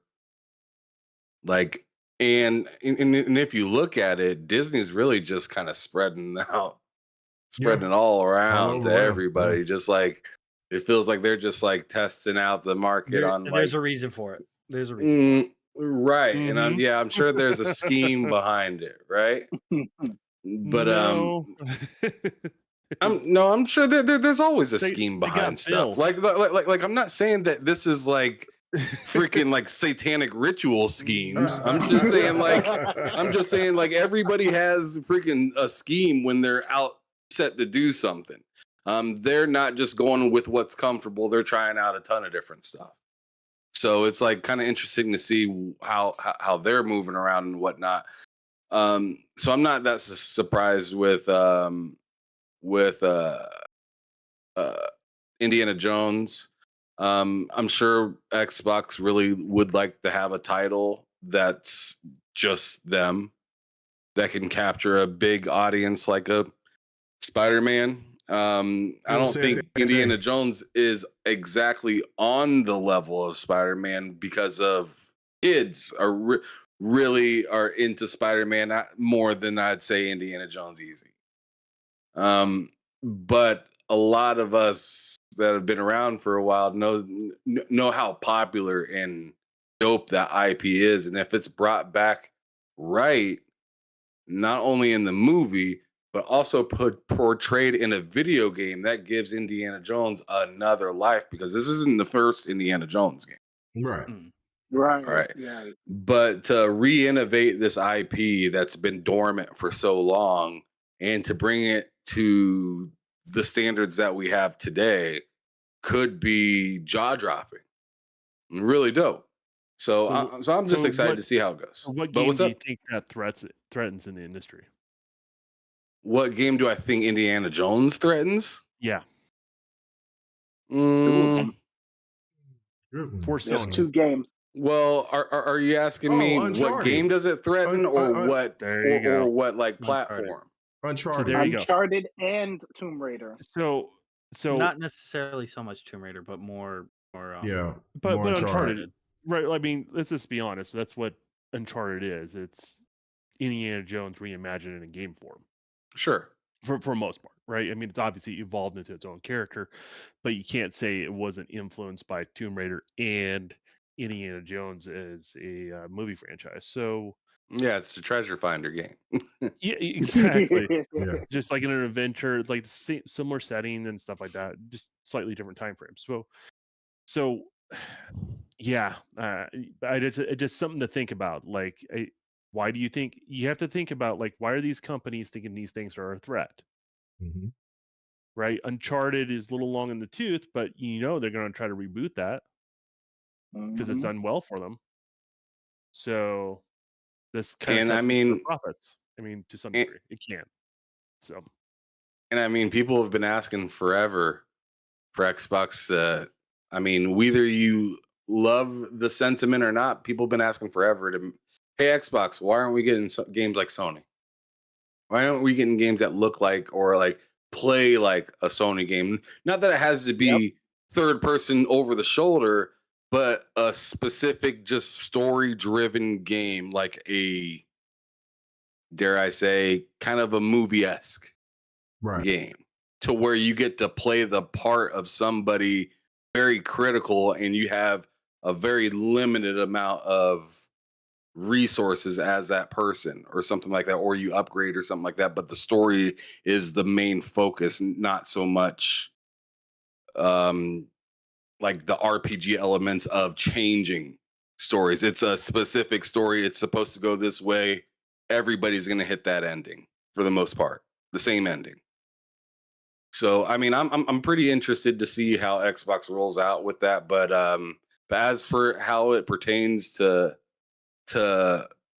something like Call of Duty, I think that's apples and oranges. Because I mean, Call of Duty, I mean, I've said it in the past that it would be insane if Xbox were to take Call of Duty away from PlayStation. I actually will go as far as saying I think it's insane for Xbox to take like a Diablo away from PlayStation, because it's been there, right?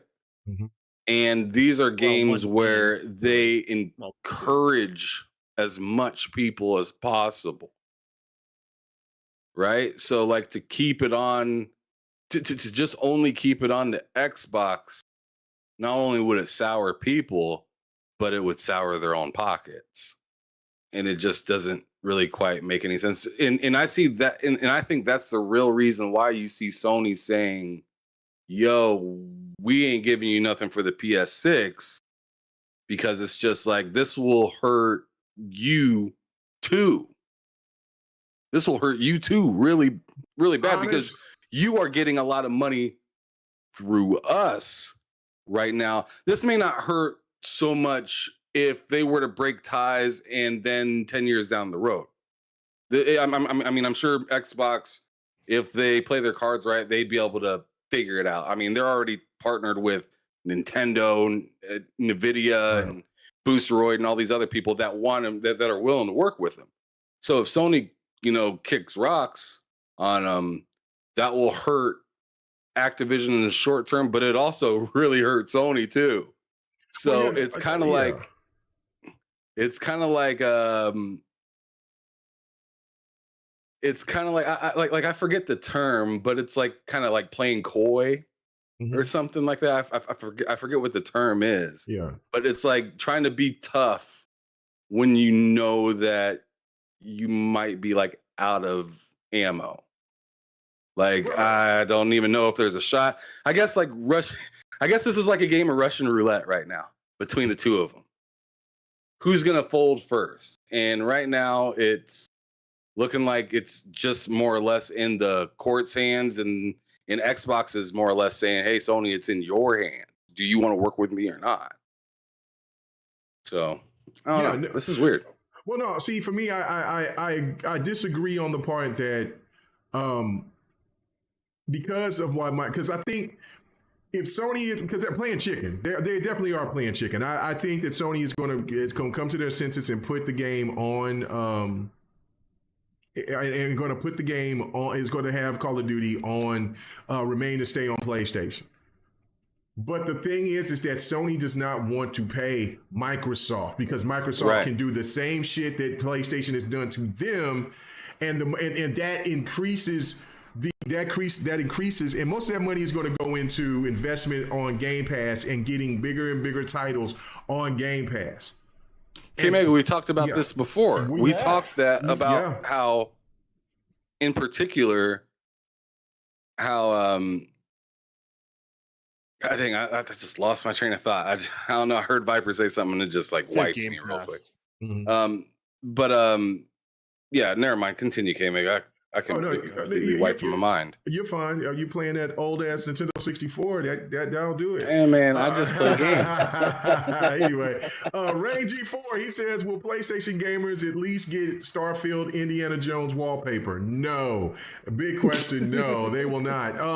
But no, that's where I feel like I disagree on that point, because Sony, we know that they would lose a big chunk of money, but that's why Xbox is doing what they're doing. They know that they're going to sustain to get the money from the from the mobile side of it, but that's why they're making these deals. But to have Call of Duty on Nintendo, just think about how much money they can make on that. But Xbox they want Sony to do that. It's just the same thing like when people were all up in arms when Phil said, yeah, no, we would put Game Pass on PlayStation. That would be the end. PlayStation would be the Titanic, because if they ever allow that service to get on a PlayStation platform, all of their little extra money that they're getting from PS Plus and all of that is gone. Game Pass will eat up and internally tear PlayStation to pieces. Well, that's why they don't have a browser on the PlayStation. Right. And so that's why that will never happen. Sony knows better than that. I just personally think that, Sony is going to come to their senses. They're talking tough. I just don't know if Call of Duty would just kind of fail if it isn't on Sony, because you know what? We're talking about this. We'll be saying that, there'll be people that will be pissed off at Microsoft and then they will claim to boycott, but we're the minority. The casuals are going to follow Call of Duty wherever that game is at. Trust and believe that. They will follow. Or wherever it's advertised at. Yes, right. They will follow. Or they find out they can get it on Game Pass. Yes. Mm-hmm. Yes. And they don't have to even buy an Xbox. So if they are, and they're like, well, I don't have to buy an Xbox. I can just go ahead and buy the Steam Deck, or just give me a PC, or whatever the case may be. Xbox is still going to recoup that money. Maybe not to the level of what they did with the PlayStation, but if they have enough people there will be some defectors that will go over, and because that's all the game that they play.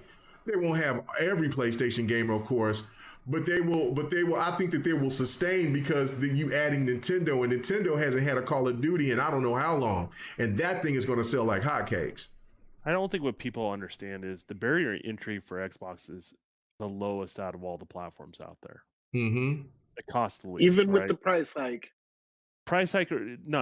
Those are just options, right? So the option is streaming, 2 dedicated consoles, in PC, right?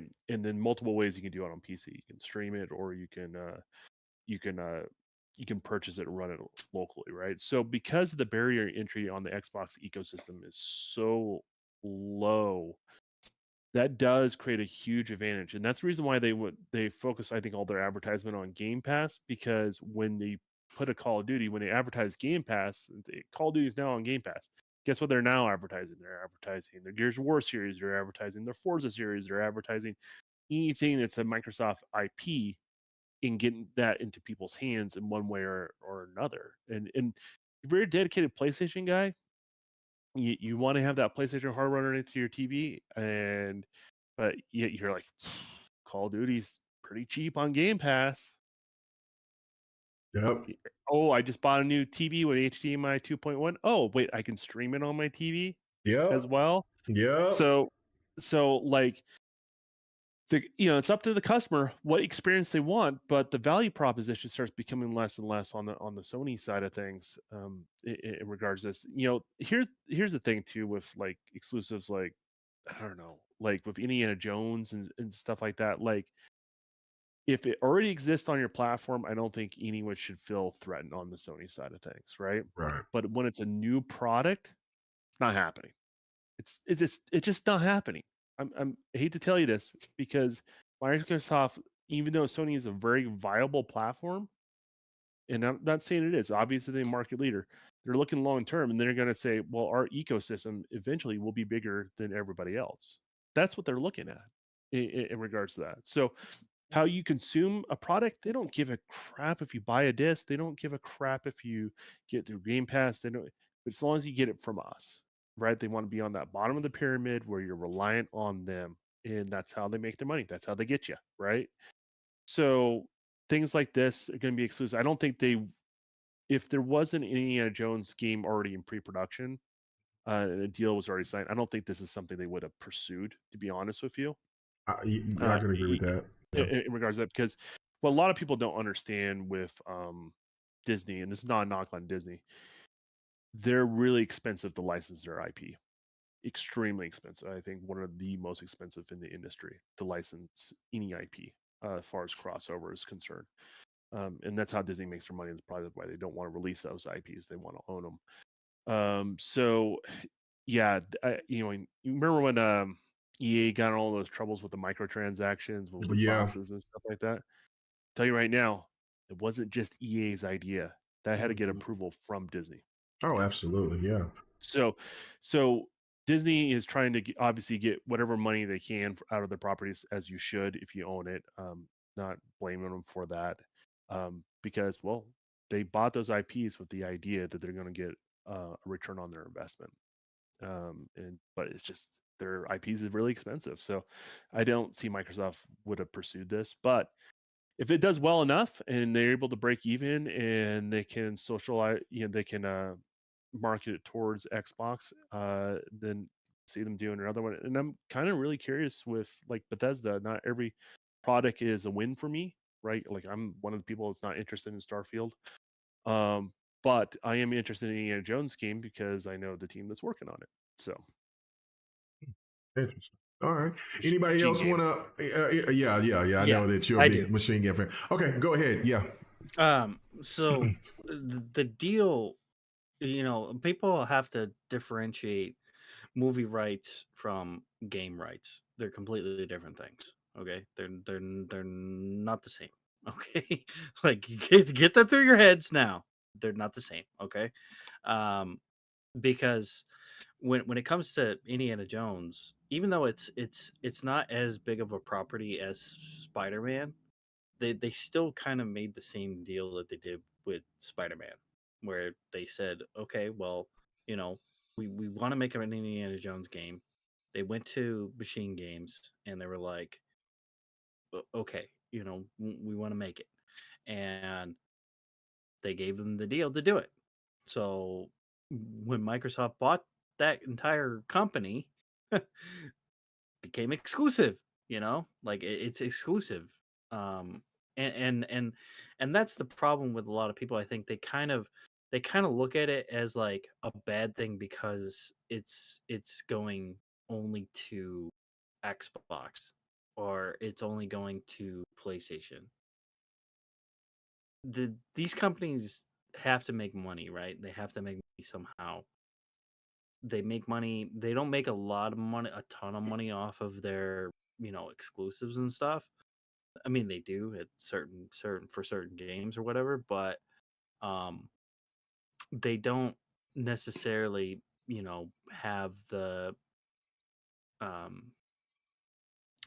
damn it, I lost my goddamn train of thought. Boy, people getting old on this episode today. So the thing with Indiana Jones is the really it's very similar to the Spider-Man deal that they made with Sony, where they're giving them the game rights. The movie rights are, it's still all owned under Disney. Everything's still under, Disney. But, and I see people saying, well, how come Indiana Jones can be on Paramount Plus, but also be on Disney Plus at the same time? Well, that's the thing. Like they still have a relationship with Paramount for those movies, because those movies were distributed by Paramount at the time of those movies. You can make the same argument it's on Disney Plus and Amazon. Right. Exactly. Right. Like all Marvel movies are all on Amazon. Exactly. So. It's just, this is just how they get more money out of all of us. That's just it's a strategic thing. Right, because none of that stuff is on Netflix because they look at Netflix as a stronger competitor. It's the same thing with this. I saw people saying, well, why is Avatar: Way of Water on HBO, on Max, and on Disney Plus? Because they want to make more money off of you. Like that's the real reason. The Disney Plus, but just to your point, because I think this goes towards consoles as well, right? Yeah. Disney Plus only has so much reach. Exactly. Yep. Right? And Paramount Plus only has so much reach. Mm-hmm. So they're trying to establish that market between all the different people out there that want to consume that sort of product. So they figure if they spread it out between these two, they can get it, but not have to give it to, say, Netflix, which may be a stronger competitor to Disney Plus or whatever, however they view it. And that's the same thing when we're talking about with console stuff. Most of the time, they want it spread out across the board. So it's interesting you mentioned Spider-Man, how it's probably a similar deal. I know for a fact these things are a very similar deal. Yeah. But man, that is such a harder deal to make profitable, though. Mm-hmm. Like Spider-Man's a much harder deal to make profitable. Not for Disney. Disney's doing fine. Yeah. Disney right, is Disney's having a good time. Exactly. And then the same champagne over there. Yeah, the same thing with Indiana Jones. Like Disney is doing fine, right? But man, for Sony not to have it spread across multiple platforms, it's hard. That's hard to make your profit on. And I'm not saying they did or didn't. It's just really hard to, because I know the cost of it. And you can say the same thing with, let's say, the Star Wars franchise with EA, but the difference is EA is across as many platforms as possible. So it's much easier for an EA to make its money back on a Disney property, because it's just much tighter margins. And it's the same thing with Microsoft. The margins are really, really tight with this Indiana Jones game. Trust me on that one. Interesting. And I honestly think that the game will actually be good, because I think Disney has their hands in it, and they're saying, hey, you gotta. Lucas Games has got their hands in it. Yeah, it's different. Lucas Games. It's a little different entity that's going on over there. Outlaws? Who does Lucas they hold of Outlaws? Yeah, absolutely. Oh, yeah, because Outlaws look very impressive. Look real impressive. Yeah. Lucas Games has their hands in anything that has to do with Star Wars, anything that has to do with Indiana Jones, anything that has to do with that. Marvel has their hands in the Spider-Man stuff. But of course, they have to deal with Disney as well. Well, they're a little different, and just for clarification for people that are following along, is so with Marvel stuff, it doesn't have to follow the movie IP stuff, right? Right. So like you can make a Spider-Man, it's just like another series of Spider-Man comics, right? Game, right? Mm-hmm. That's how they can approach it. Same with the Wolverine game that Sony has a license with, right? From what I understand, with the Lucas games, those are considered canon in the Star Wars universe, and that's how it's being managed. So when you have the last EA game, was it Battlefield or whatever, that whole story is considered canon. You have the whole entire story that you see from Jedi Fallen Order and the previous Jedi game. That's considered canon within the movie franchise. And then the same thing with what you're seeing with Ubisoft's new Star Wars game. So all the stuff that you're seeing in Star Wars is considered canon in the game world.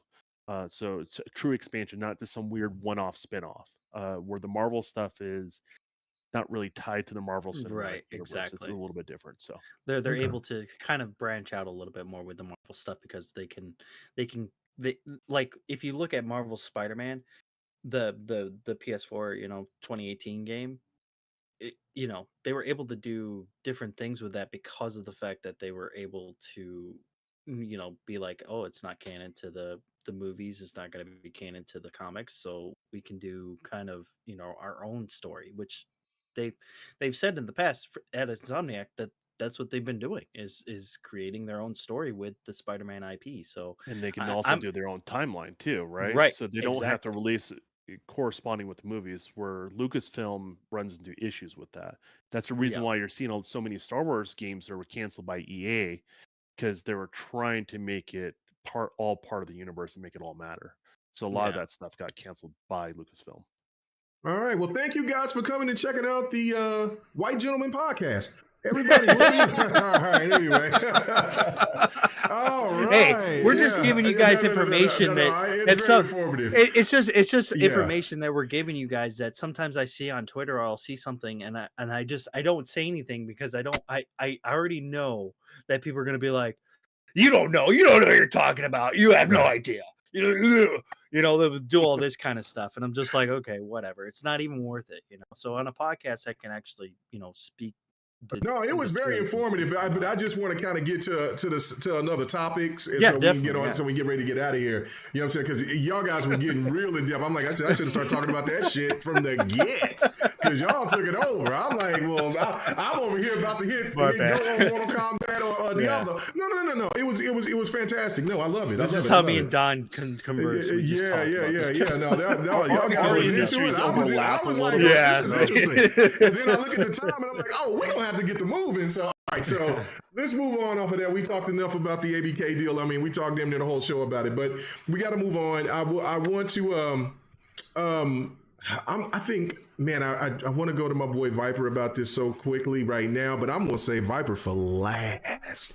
But I want to go to Dark first, because I know he is probably the only one that has played this game, and I want to get his thoughts about it, and that is Final Fantasy 16. Give us your impressions about it. What mode are you playing on? That's what I can't wait to hear. That's what I can't wait to hear. Yeah, definitely. I want to get because GRG got to get a little bit of messy, so you know what I'm saying. Got to get into the mess. But what's your thoughts? What's your initial thoughts about Final Fantasy 16? Right now, I'm like 12 hours in, dude. I'm loving this game. Mm-hmm. Absolutely fantastic. It's definitely it reminds me. It's a mixture of Final Fantasy story wise, like it's Final Fantasy for sure story wise. Combat wise, DMC, right? Like Devil May Cry. Mm-hmm. Structure wise, it feels like a Tales game.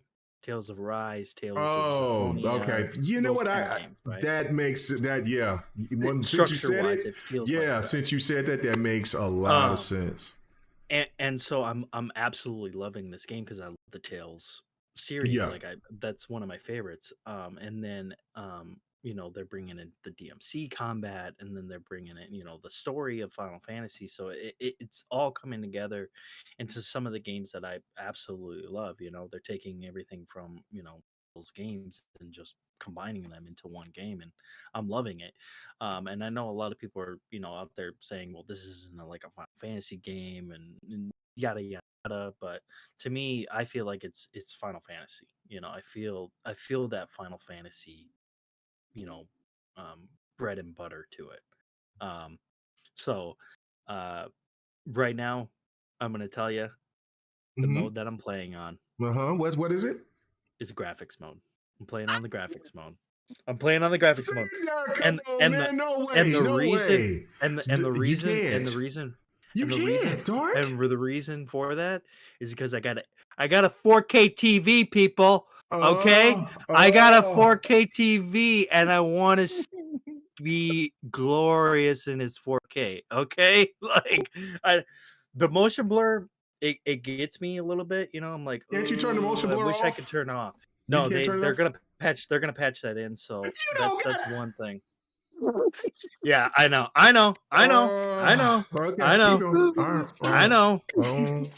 I know. Okay. Okay, let me read the super chat before I miss it. Yeah, go ahead. Really quick. DJ Berto, thank you, Das. Appreciate it, bro. He said, I don't know, okay, Mega. I think you should rename GRG to the Pants Off Dance Off podcast. Where's our man, Sir X-Man? Miss Patty. Hello. You Yeah, no. Like I explained to him, hey, if we're gonna do the Pants Off Dance Off podcast, it ain't gonna have this ain't gonna be the sausage party. We're gonna have some ladies on this podcast. I'm looking at the selection. I'm looking at the selection right here. Nah, I mean I like a whole flavor. I like the rainbow. But not on this panel. No, I need some women on here. Don is the only attractive one on this. Pause, okay? Yeah. Pause. Listen here. I know what I'm doing after this podcast. I know. My wife just came home. Yeah. Oh my goodness. Yeah, go ahead. Definitely, Final Fantasy 16 is definitely really such a good game. And they've really have done something really special with this game that makes it like every moment you're going through it and it's epic. One thing right after the other, it just becomes more epic and more epic and more epic.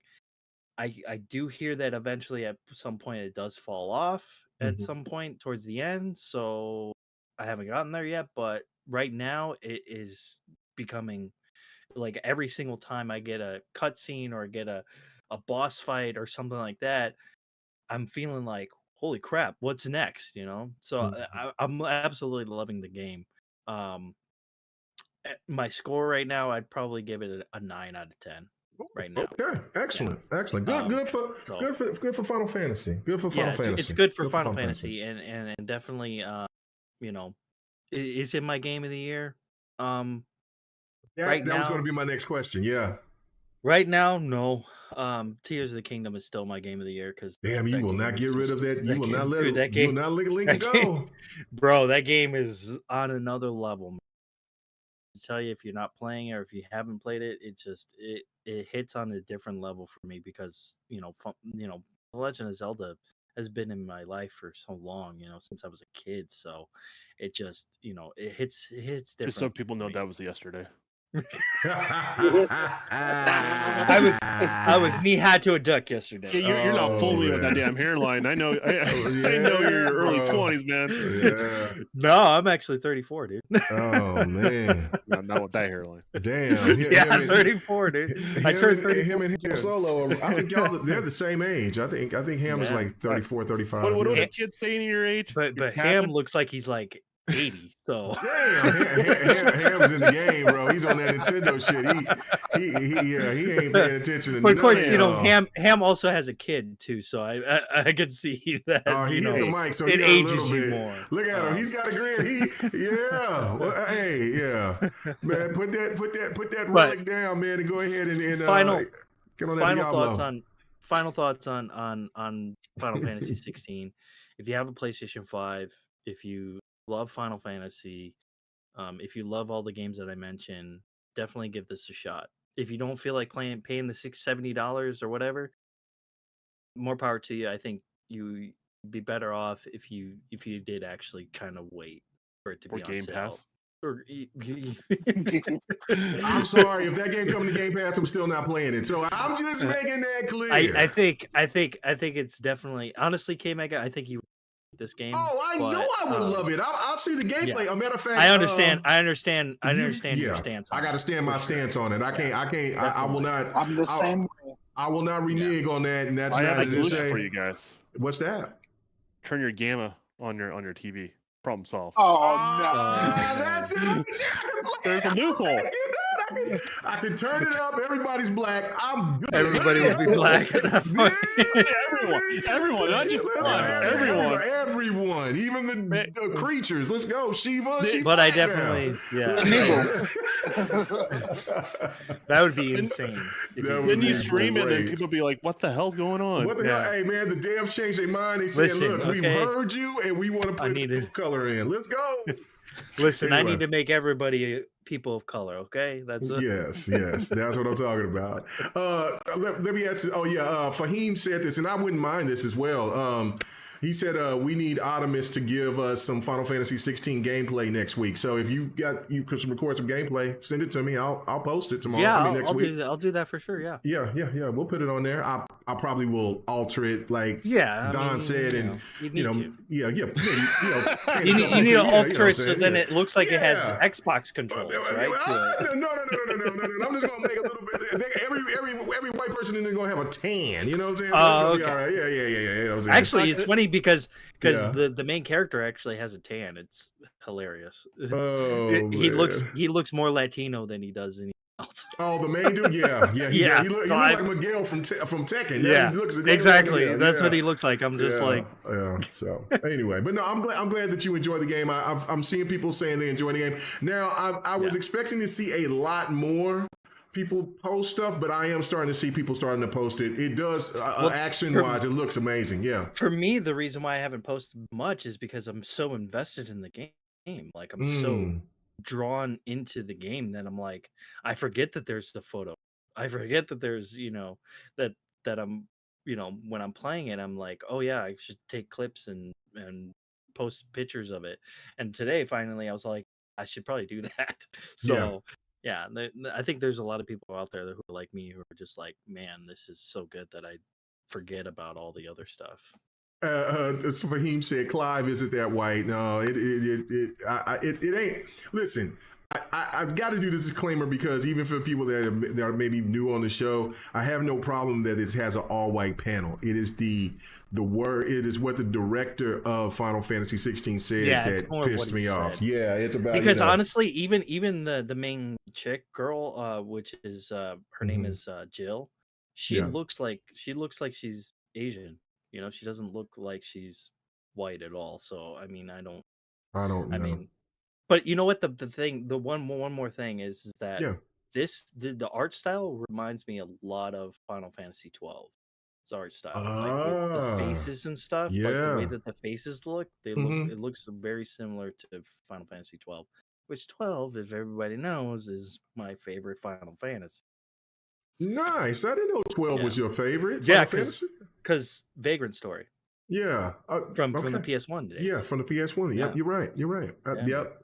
Excellent. Favorite game. Your favorite game. All right. I also heard in rumors that they were going to be making a Final Fantasy remake, 10 remake. I'm on that day one. No, they're making a remake, not a 10. Final Fantasy 10 remake. 10 rumor. It's a rumor. Why do you even have numbers anymore? Like, I know. They're all over the place. They go like to 13. They go back to 10. Like they don't. Yeah. Well, they got like different chapters amongst them. Like they're spinoffs. Two of them are MMOs. It is wild. All right, Ham Solo. I don't, you know what I'm saying? I know that you haven't got a chance to play Final Fantasy 16. What is your initial thoughts for anything that you've seen gameplay wise? Is it a game that you still, that are you on the same wavelength like me that you don't give, that you're not going to give it any run? Or is it something that maybe potentially down the line that you might try to play? Mute.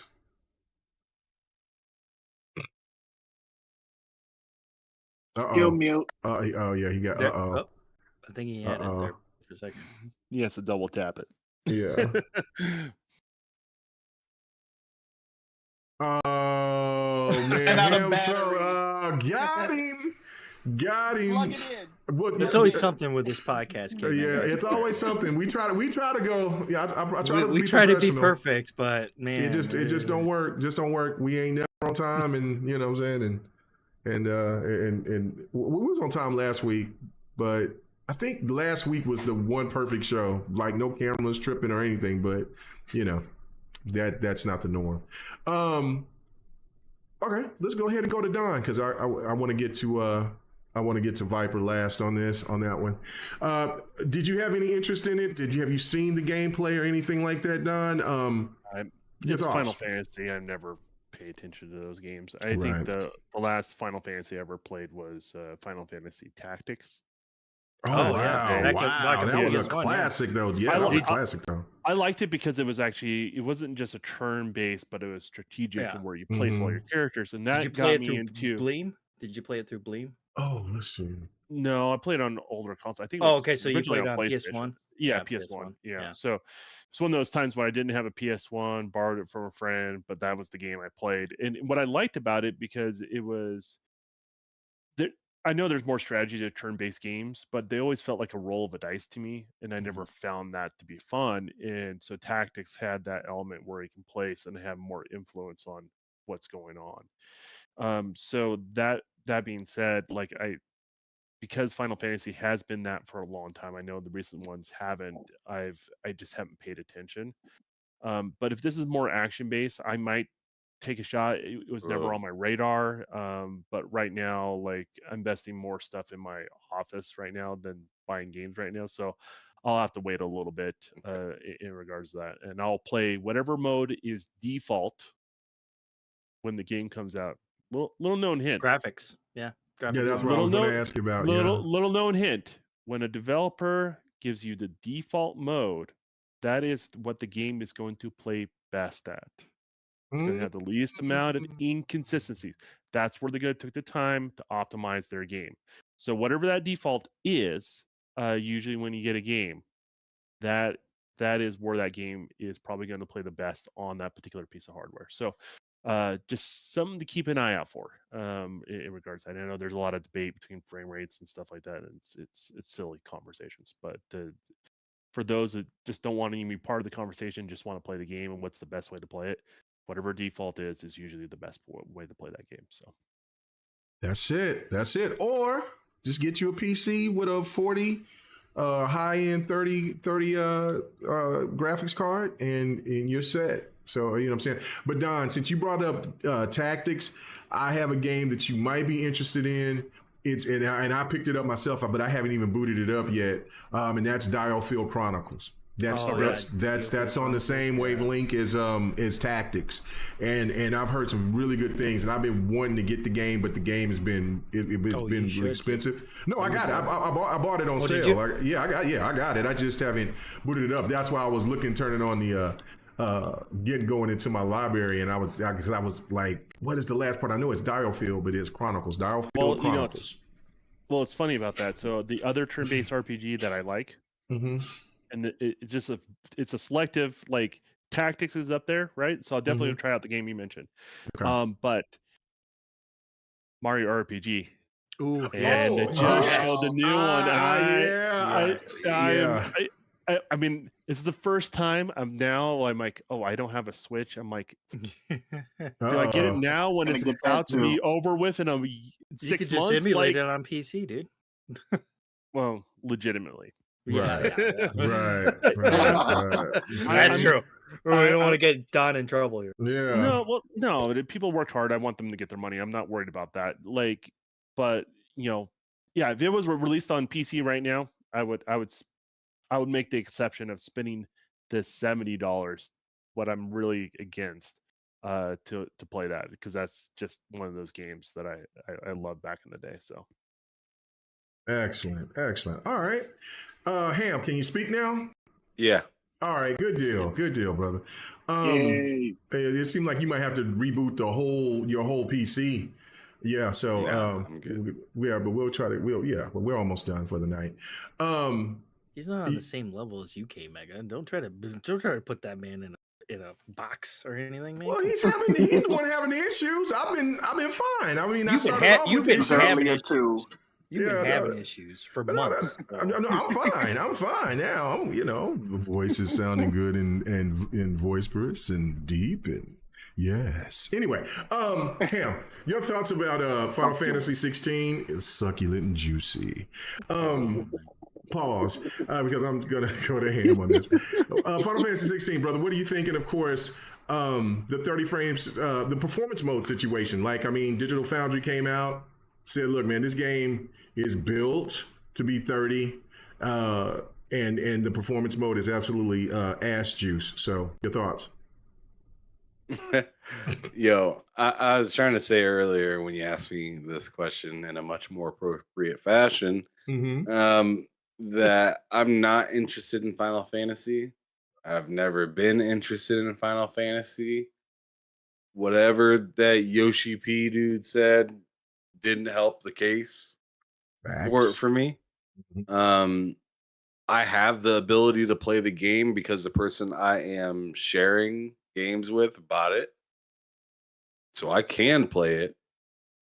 I'm just not gonna, because I also have Final Fantasy VII Remake. And that's before I heard anything crazy from Yoshi P. Just isn't my game. Like, I get how like the gameplay loop in it's pretty fun. I get that. Yeah, it looks hot. I don't like the story. I don't like the story, and I don't have any nostalgia with Final Fantasy. And I feel like a lot of people that love Final Fantasy know Final Fantasy. And I know Final Fantasy, and I know I don't like it. so this game was never going to get any play for me. And the whole 30 FPS, 60 FPS thing, and I mean, I don't care, especially for this title.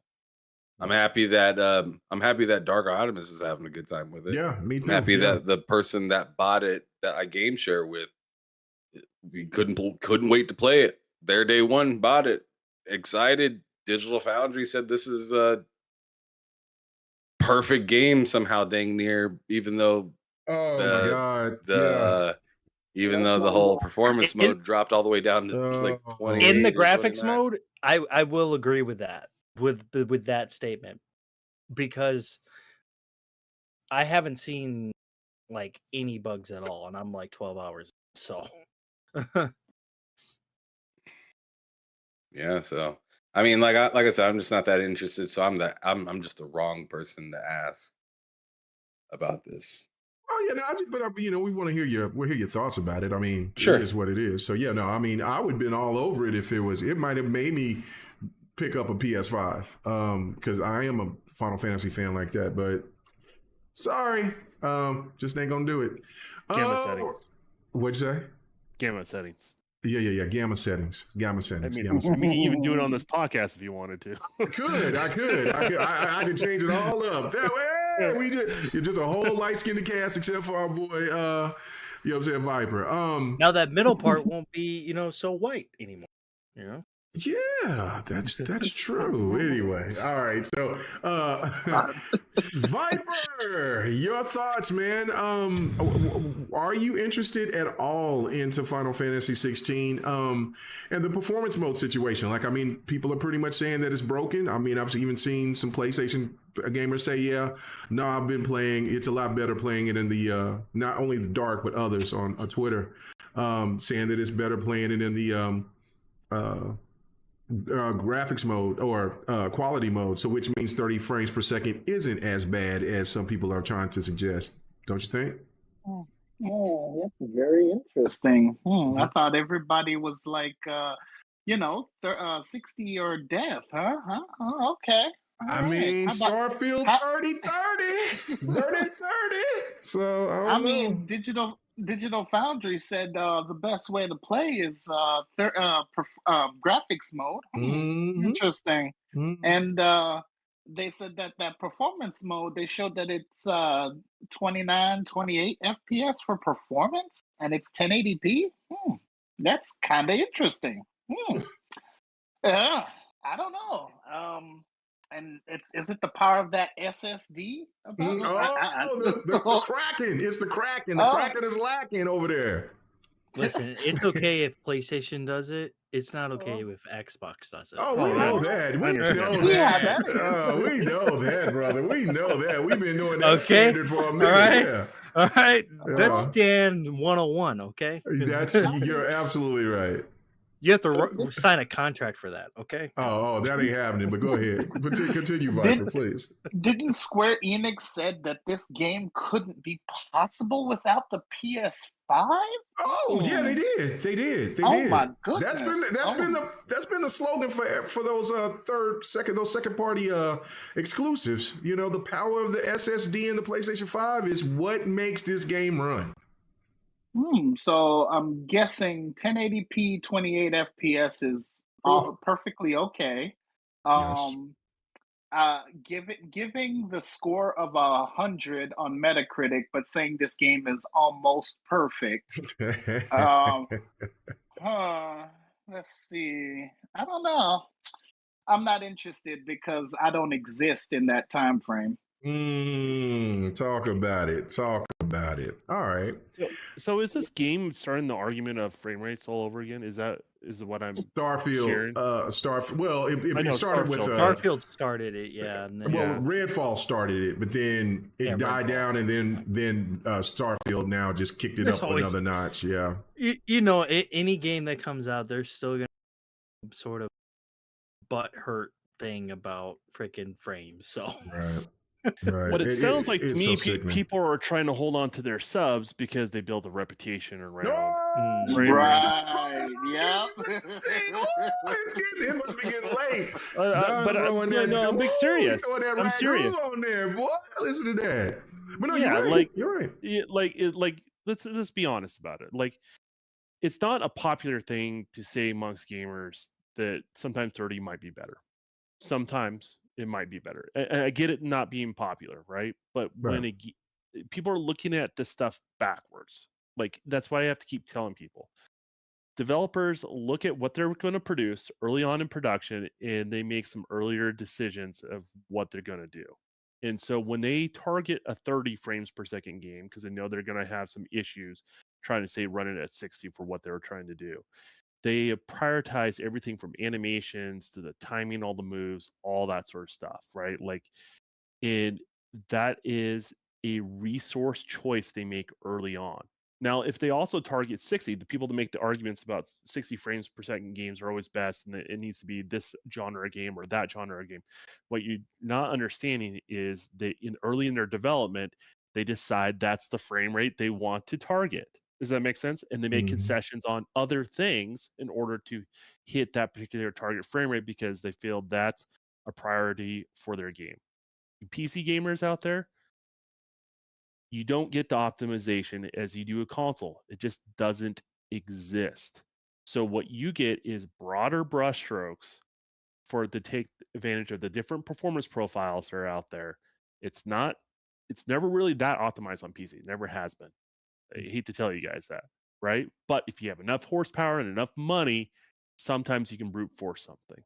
Does that make sense? Right. That's what we're talking about here when it comes to gaming. So whatever you guys want to do, that's up to you. That doesn't matter to me. But I think a higher level of understanding on frame rate, it needs to be a more intelligent conversation because it is making certain content creators look bad. And I think, it's okay to admit you're wrong about something. Not a big deal. Most people are pretty forgiving about that sort of thing. But you're going to lose more people trying to fight this hill that you're going to die on than you are going to the other, because you're going to feel like people are got taken advantage of. So as gamers, like, just try to enjoy what you can. 30 frames is not bad. 60 is not bad. Variable frame rate changing constantly is shit. So you don't want that, right? So because you will adjust to whatever frame rate a game decides to choose to develop for, if you give it a little bit of time. That's why I gave that video to you guys. It's really interesting. You can watch the different people, how they adjust the frame rates that I did for GRG last week. It's really interesting. You see the fighter guy, it doesn't matter what the frame rate was or the refresh rate of the monitor. He adjusted his timing accordingly, right? And that's what most gamers actually do. So, and the funny thing about Final Fantasy 16 is that, like, in the combat where it's mostly graphic heavy, like where it's really has the most effects, most everything, it's in the performance mode. For some reason, it's hitting at a higher frame rate. But then when you go out into the open world, or well, not because it's not open world, it's not. It's more kind of a it's a linear open areas. Open areas. Okay. All right. There's open areas. If you go out in the open areas, it's more like 20, 30, it's hitting under 30 frames per second. So it's super weird as to how that all kind of works with that performance mode. I don't know if they just didn't optimize it well enough, or maybe But I thought they didn't need a day one patch. Well, that's the thing. I mean, that's the thing. They even came out like what last week? I think they came out and said, "Well, it was last Friday. Technically, we need to come out with a day one patch." Well, no, it was Friday that they said last Friday, because we talked about it in the show. I think that was because of what people were experiencing with the demo. Right, and that's why I was asking the question. No. Why would they? Because everybody, in which, of course, as usual, nobody said, "Hey, Mega, you was right. My bad." You know what I'm saying? I'll take the L on it. But everybody was jumping on me saying, for me asking the question, if the game is going to be fine, but they put in a old demo build, why have that be presented with the frames being that bad? Like, that's just not a good look. That was my point. I don't think it was an old demo build because of the simple fact that you're gonna be you were gonna be able to transfer that data that you got from that demo. See, I didn't know that to the actual game. So okay. I don't think it was that old. That's save data though. That's a little bit different. Is that different? Okay. Yeah, I would say this though. Sometimes when we do earlier builds for the public, those decisions are made because those are the most stable. Right, the final build, they're trying to they're adding things and they're crushing bugs as they go, and so they can do a later build, but maybe at the current status where they're at that moment in time might be less stable than the one they released. So usually they release the most stable version out there, and that's just where they were at, Mega. At that time when they released it, that's the most stable version they had. In regards to that, is it a good look or bad look? It's probably a bad look. Gamers are not going to understand that sort of stuff. They're not going to give that grace period to the developer. They're not even know the word developer. They're just going to say Final Fantasy ain't working, right? Like that's all their impressions are going to be. So and the unfortunate thing about that is that even in the demo, like graphically, it didn't look as good as when the game actually released. Like the game, now that the game is actually released, it looks fantastic. Well, that's the same thing that happened with Gears. It was wild. Because Gears 5 had that same thing. It was in 720, and everybody's like, they're not ready. And then they still didn't say anything about the single player. And then when Gears 5 dropped, it was an absolutely gorgeous game. And then they dropped one of the badasses ads I've ever seen in gaming. That game is still gorgeous to this day. So So, all right. I do want to, it's not a topic. It's just I just want to address one thing. I've got a chance to play Mortal Kombat 1 this morning. I got up first thing this morning and was like, let's go. Let's listen to. So that's what I was doing all day, was listening to the hearings and playing Mortal Kombat 1. I got in and you can play people online. I got thrashed. I went 0-10, but that's to be expected, trying to learn. Well, there's other people, because there was people that had the FTC. The fighting gaming leagues names behind their names, and I'm going against them. I competed, but took them all 3 rounds, but I still had to succumb to the throw needle and didn't win one. So I was like, all right, let me go back and practice. I'm going to say this: there's going to be a lot of people that's not going to like it, because there are a lot of people that wants to have that speed of Mortal Kombat 10 or X, and it still has that same speed as Mortal Kombat 11. I love Mortal Kombat 11 personally. Was 11 slower or faster than? It was slower than 10. X was really fast. So it was faster than some of the older originals, but it was slower faster. Yeah. Right. Gotcha. Yeah, and you can play as 3 characters, 4 players, Katana, Kenshi, Liu Kang, and Sub-Zero. Sub-Zero feels just like he does in 11, but I love their movesets. I hope that they do not. I hope they get away from those different variances that they've had for the last couple of times. So to me, it's one of those things where the movesets they're plentiful. Sub-Zero is pretty godlike. I like him. Liu Kang is sweet. Kenshi is a little slow. I think that they need to pick up on his speed a little bit quicker. Now, with somebody that knows how to play him properly, he has good range and attack motions, and maybe that's why they slowed him down. But for me, was trying to play with him, just having the experience I was trying to play with him today, he just seemed a little bit slow. Katana was fine. She played really well. Matter of fact, I think that was the best player that I played with was her and Liu Kang. So I wanted to show some gameplay because I recorded hours, I don't know, maybe about 5 hours of me playing. But I saw that on Twitter and I was all like, is he playing the game? I didn't even know that they actually had a demo out for it, dude. Yeah. I didn't even know. Yeah, or I mean, not a demo, but a test. beta. Yeah. I didn't even know it was a beta. Yeah, so yeah, but it looked good. It looks beautiful. It feels good. The controls are really good and tight. The tag team thing.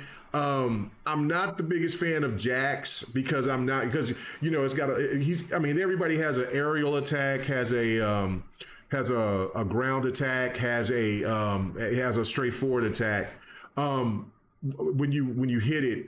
But it's kind of like when you're in the middle of the action trying to figure out which direction, and that's just repetition of playing the game. You'll understand what attack that you want to bring when you want to substitute your character to come in and to do an attack. And sometimes I got caught up into that because I started playing it on I played it on hard, and then I started playing on very hard, and then once the computer is in your ass, or when you start to play against another player, the pace and everything picks up, so then you kind of just do something instead of just kind of settle down. So that's on me. That's not on the game. But Jax was my least favorite substitute character. Kato was my favorite because you could only pick three. It was Sonya, Kato, and Jax. But I'm getting to day one. Of course, I'm a fighter fan. I think that it's going to be fun as hell to play. It is so different from Street Fighter. So, but I've seen some people that was in the that's got a chance to play it. Some people weren't liking it, and and they're saying that Street Fighter is the better fighter, the more complete fighter. I'm not going to argue with that. Not at this point, but I don't think that's fair because it's a stress test. Yeah, right, but it's finished. Mortal Kombat's not finished, but but it feels absolutely fantastic. That's the one thing I knew right away. It looked good. It looked great, and it felt fantastic. It's just a little slow. It just got that. It kind of plays just like Mortal Kombat 11, and a lot of people complain about that. Is it faster than 11, or is it? No, it's the same pace as 11. It's the same pace. Yeah, and I love 11 though. I love 11. So yeah, but that's fine. Yeah, so when Don was playing with Sub-Zero, how tanky he was in 11. He's the same way, but he has so many other moves, like really kick-ass moves. Like he can freeze the ground and it slows you up before you can do anything, and so he can do the teleport. He can do the thing where he can turn into ice and flip out of it, or you can jump into it, or he can throw ice, or he can use that hammer. He got a sickle now. Like it's crazy that he can use like a sword. There's a lot of different. I hope that they don't add the different variances and just let the characters come as is, and then maybe you can change certain combat skills for that specific character of your choice. But yeah, no, I day one for me, there's no question. So I'm going to be playing that all this weekend. I believe I can stream it because there wasn't no NDAs or anything like that. So I probably will play that and Street Fighter for Fight Night coming up this Sunday. So do anybody have any questions about it or anything? When does it come out? September 1st or September. Early September. It's before Starfield, right? Yeah, the 10th. Yeah, I'll see you there. Yeah, I'll see you in September. Okay. All right. Excellent. All right. Well, I'm already in. You already in? And I'll have Street Fighter by then as well. So Excellent. So. Excellent. Street Fighter is an excellent fighter, Jack. Street Fighter is great. I'm not buying any more fighters. Damn it. Not You doing get that damn fighter, boy. Get that Mortal Kombat. Get that I'm Mortal waiting for- Kombat. Too much in Street Fighter. Yeah. Just too much. Oh man. All right, The game guys. traumatizes me. Oh my goodness. Well, let's go ahead and get out of here. Ham Solo, man. Where can they find you, man? We signing out, brother. Yeah, I've been all over the place today a little bit. Thanks for this show today. Remember, those of you that are still watching, we are going to be having our show together on Monday on my channel, TSWS Gaming. So make sure you head over there, hit that subscribe button. I will be posting the thumbnail probably tomorrow. So just keep a lookout for that. I'll put the info in the chat so you guys can just hit that link and find it nice and easy. And yeah, just check us out at TSWS Gaming. We just got partnered over there, doing pretty good. We're gonna be coming out with memberships this coming Friday. So next Friday, that start at $2 for the first tier, and then the second tier will be $10. And I'll talk to you if. Damn, what's up? Already taking y'all already gouging, man. God dang, I ain't giving people chances. Well, I tell you what, the second tier is pretty interesting. It has like the $10 tier. It has our before or after commentary, and you know how crazy that can get sometimes. K Mega. Yes. And then sometimes we're going to be doing raffles for games and stuff like that. So if you want to be part of that, then there's your opportunity. But at least the $2 one, if you just want to be just in the entry level one, that will give you the opportunity every Friday when we do the show to get the $10 vouchers that we do. We pick a person that has been interacting a lot throughout the show. Usually, sometimes we pick out newcomers that just arrived and whatnot. So there's definitely some quality within it, and the bigger we get, the more interesting it'll get for that kind of stuff. So we want to definitely put the money that we get back into our channel and back into the community. Whether that's us, checking out a game, going into an event, giving you guys more to see, or possibly being somebody that gets selected with the raffle to win a free game or something like that. So check us out. I'll see you over there on Monday with K Mega. Thanks. All right. No doubt. All right, Don, appreciate you coming through. You know what I'm saying? Since we didn't have an opportunity to do Devin the Gamer because you was sipping on the finest of Cambodian yak milk. Drink the finest of strawberry sodas. Yeah, fresh from the teat of the yak. You know what I'm saying? But that's good stuff. I mean, you've been doing it for years. Where can we find you at, brother? How you been doing? Other than I already asked you that this morning. So yeah, I'm tired, but you know what? I'm going to be playing Diablo. That's what I'm going to be doing, and I'll probably do a couple of games with Mortal Kombat. But anyway, do your sign outs, Don. That's why I just do it early. Yeah. Well, I feel bad following him because I'm announcing I'm giving away Starfield on my channel. Oh, really? Digital copy. It's happening. The contest will go up on Monday. The requirements are simple. Got to retweet the announcement so I actually can follow up with you guys if you want or not. And every time you make a comment on any of my videos on any of my channels, those put you in for an entry to win. Simple as that. So a video will be chosen at random 2 days before the game launches, and then a comment will be chosen at random on that video. So you want to interact, maybe even subscribe, because then you'll know when I post a new video. You never know. But I am doing a giveaway, and the intent is so you guys can have it downloaded before the game comes out. You don't have to have Game Pass, and you're able to have a permanent copy in regards to the game. And I think it's important, even if you're not interested in a game, to recognize that it's a big deal to others and pass it forward. So this is what this is about. So Excellent. All right, good deal, good deal, good deal. Boy, these boys, boy, I'm telling you, man, y'all got money. I'm over here fighting for my damn life, man. Y'all giving away stuff, man. I think I'm finna. I think doing memberships and stuff, man. I think I'm finna go ahead and sign up and try to go ahead and subscribe to Don's channel. That's what I'm gonna do. Well, unsubscribe and then subscribe again. Well, That's what subscribe doesn't necessarily make you win. It's the comments in the comment section. Okay. Well, I'm going to just say, I would say, good job. Anyway, let me stop that. Everything will go up on Monday. So starting Monday between now and I think what does the game come out on the 6th, right? So the contest will end on the 4th. And actually, we'll do a live stream of when the winner is chosen, so you guys can see live if you were picked or not. So. Excellent, good stuff. And then we're moving on to Viper, man. Do you got a giveaway too? I mean, everybody's over here paying it for it, man. What about you? Where can they find you at? Other than a freezer with a doctor's mask on, sweating heavily. I don't know what's going on, bro, over there. Oh, I can't give away shit. Oh no.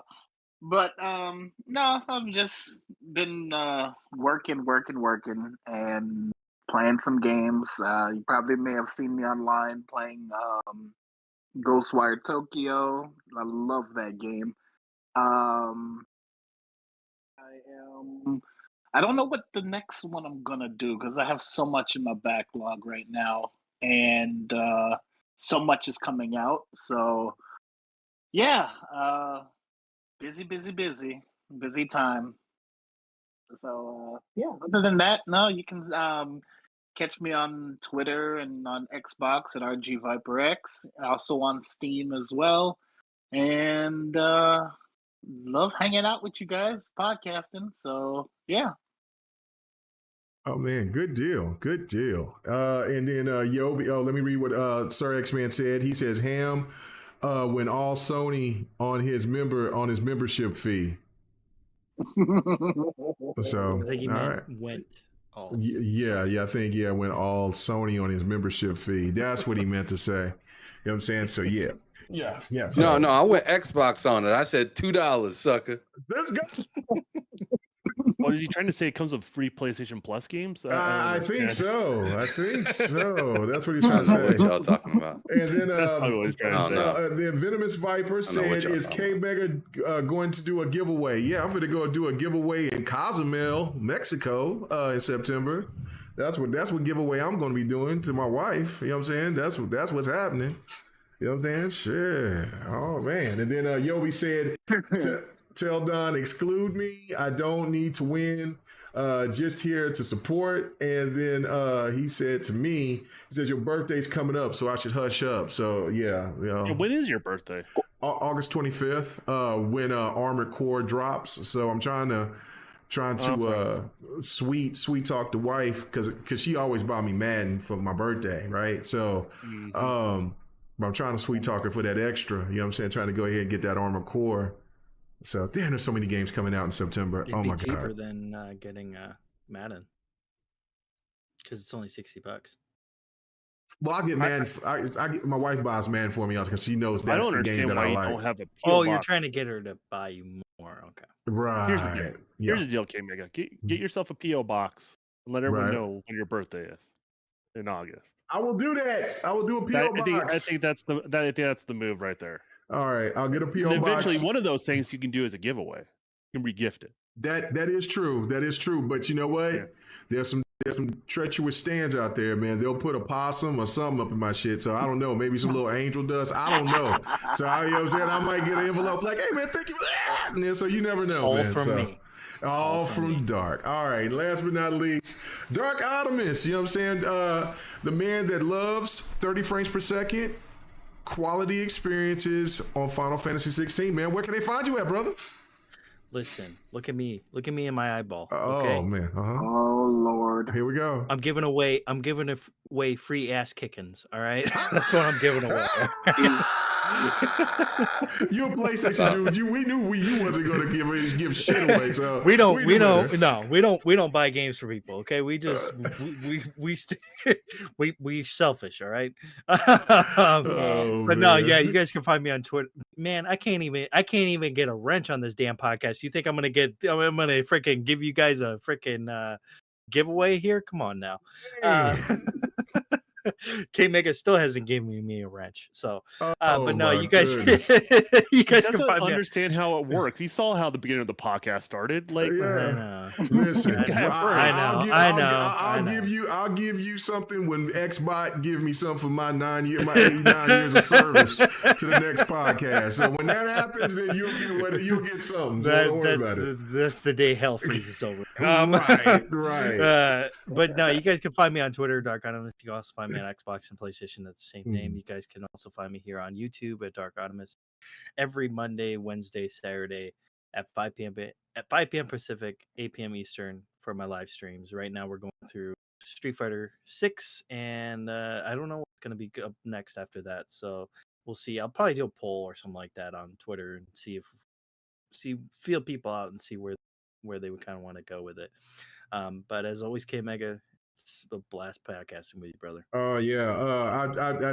I need to go back and read what Curie said.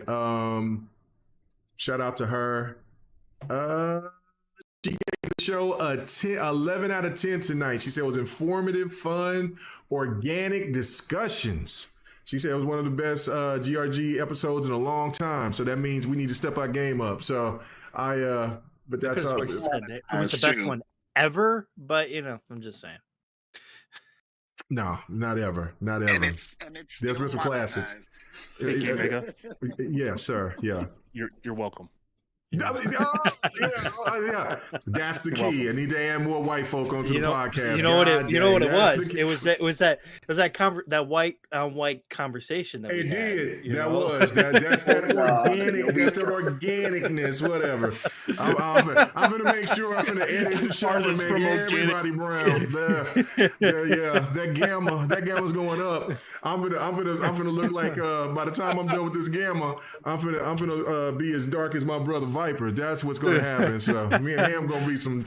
Hey, I'm not that dark. We're going to be. If you turn the gamma up, you won't even be able to see Viper. So. Oh my God, we're going to be the chocolate thunder.